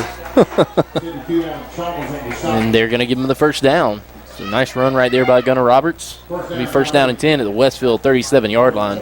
Minute 52 left to go here in the game. Westfield on top, 49-14. Your Hornets are going to be a victor here tonight in a big region matchup as still got one. I think Augusta Prep is the final lone region game for Westfield, but this right here pretty much proves to be the nail in the coffin for the region championship. Handoff goes to the fullback this time, and that is number 31, Cole Wilson. He is brought down there by Luke Walton along with Connor Doles. 1 minute, 15 seconds left here in this ball game, and be sure to stay tuned to the Bill and Laura Amos postgame show as we'll present the big hit of the game, brought to you by Moody Law Firm. Play of the game by Walker Insurance. Offensive player of the game by Sonic. Defensive player of the game by C.W. Williams. And our special teams player of the game, David Reagan Ford. Pitch goes to Gunnar Roberts. Roberts tries the right side, bounces outside now, trying to get around the corner, and he does. So good job there by Gunnar Roberts as he is pushed out of bounds by John Garrett Pearson. Not after he gets another first down for John Milledge. Good individual effort there from Gunnar Roberts. Yeah, absolutely. He had a blocker knocked back into him by a defender from Westfield, and he was able to regroup and get outside and get around the far sideline for a big 6-yard pickup and a first down for the Trojans. And 20 seconds left to go here in the game. Again, Westfield on top, 49-14. First down and 10 for the Trojans. Looking to pass. Evans throws high.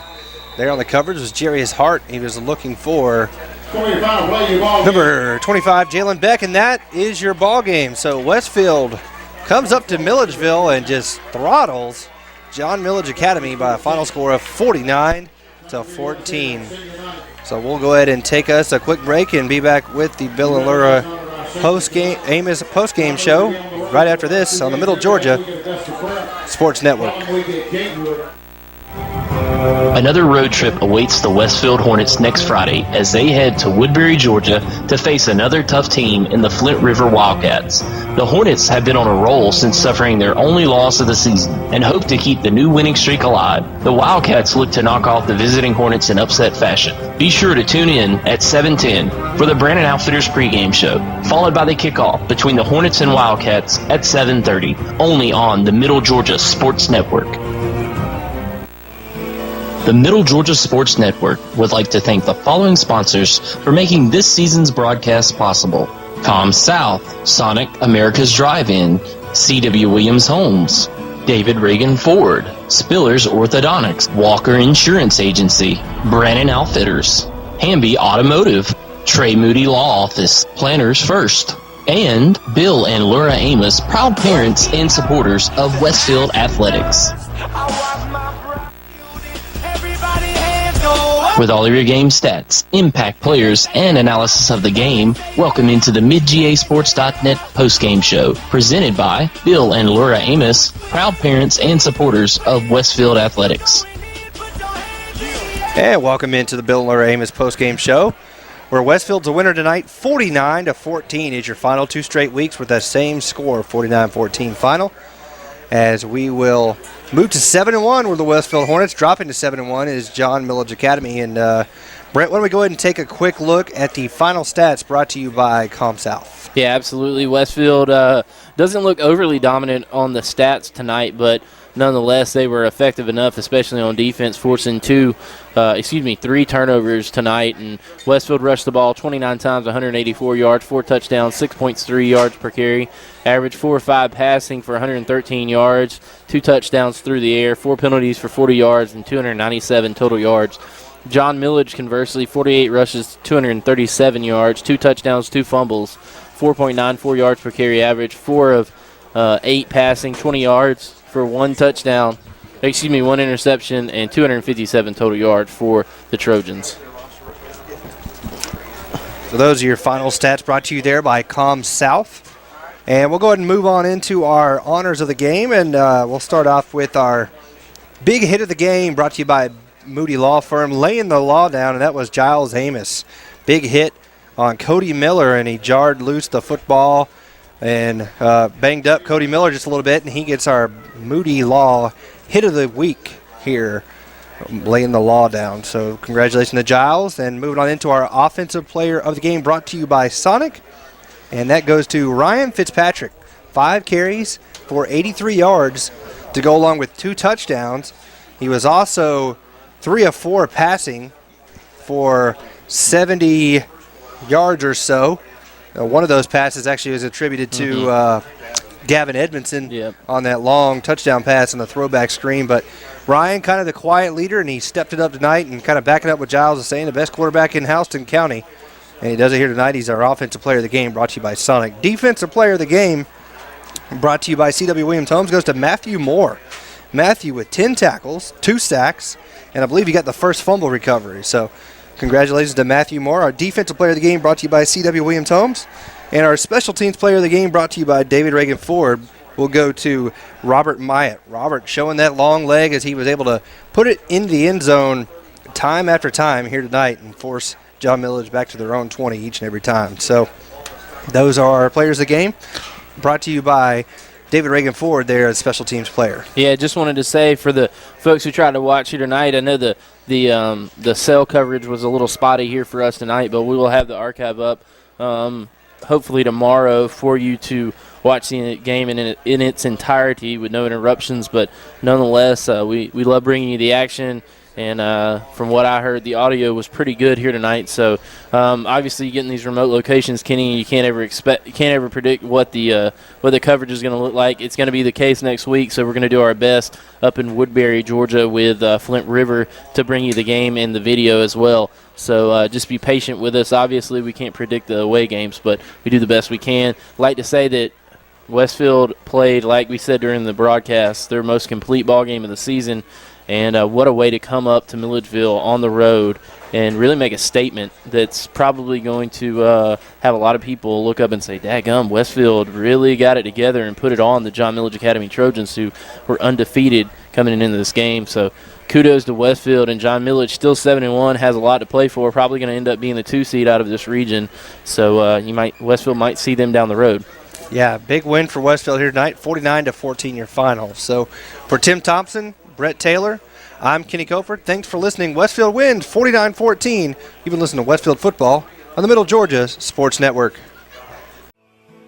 The Middle Georgia Sports Network would like to thank the following sponsors for making this season's broadcast possible: Com South, Sonic America's Drive-In, C.W. Williams Homes, David Reagan Ford, Spillers Orthodontics, Walker Insurance Agency, Brannon Outfitters, Hamby Automotive, Trey Moody Law Office, Planners First, and Bill and Laura Amos, proud parents and supporters of Westfield Athletics. Another road trip awaits the Westfield Hornets next Friday as they head to Woodbury, Georgia to face another tough team in the Flint River Wildcats. The Hornets have been on a roll since suffering their only loss of the season and hope to keep the new winning streak alive. The Wildcats look to knock off the visiting Hornets in upset fashion. Be sure to tune in at 7:10 for the Brannon Outfitters pregame show, followed by the kickoff between the Hornets and Wildcats at 7:30, only on the Middle Georgia Sports Network.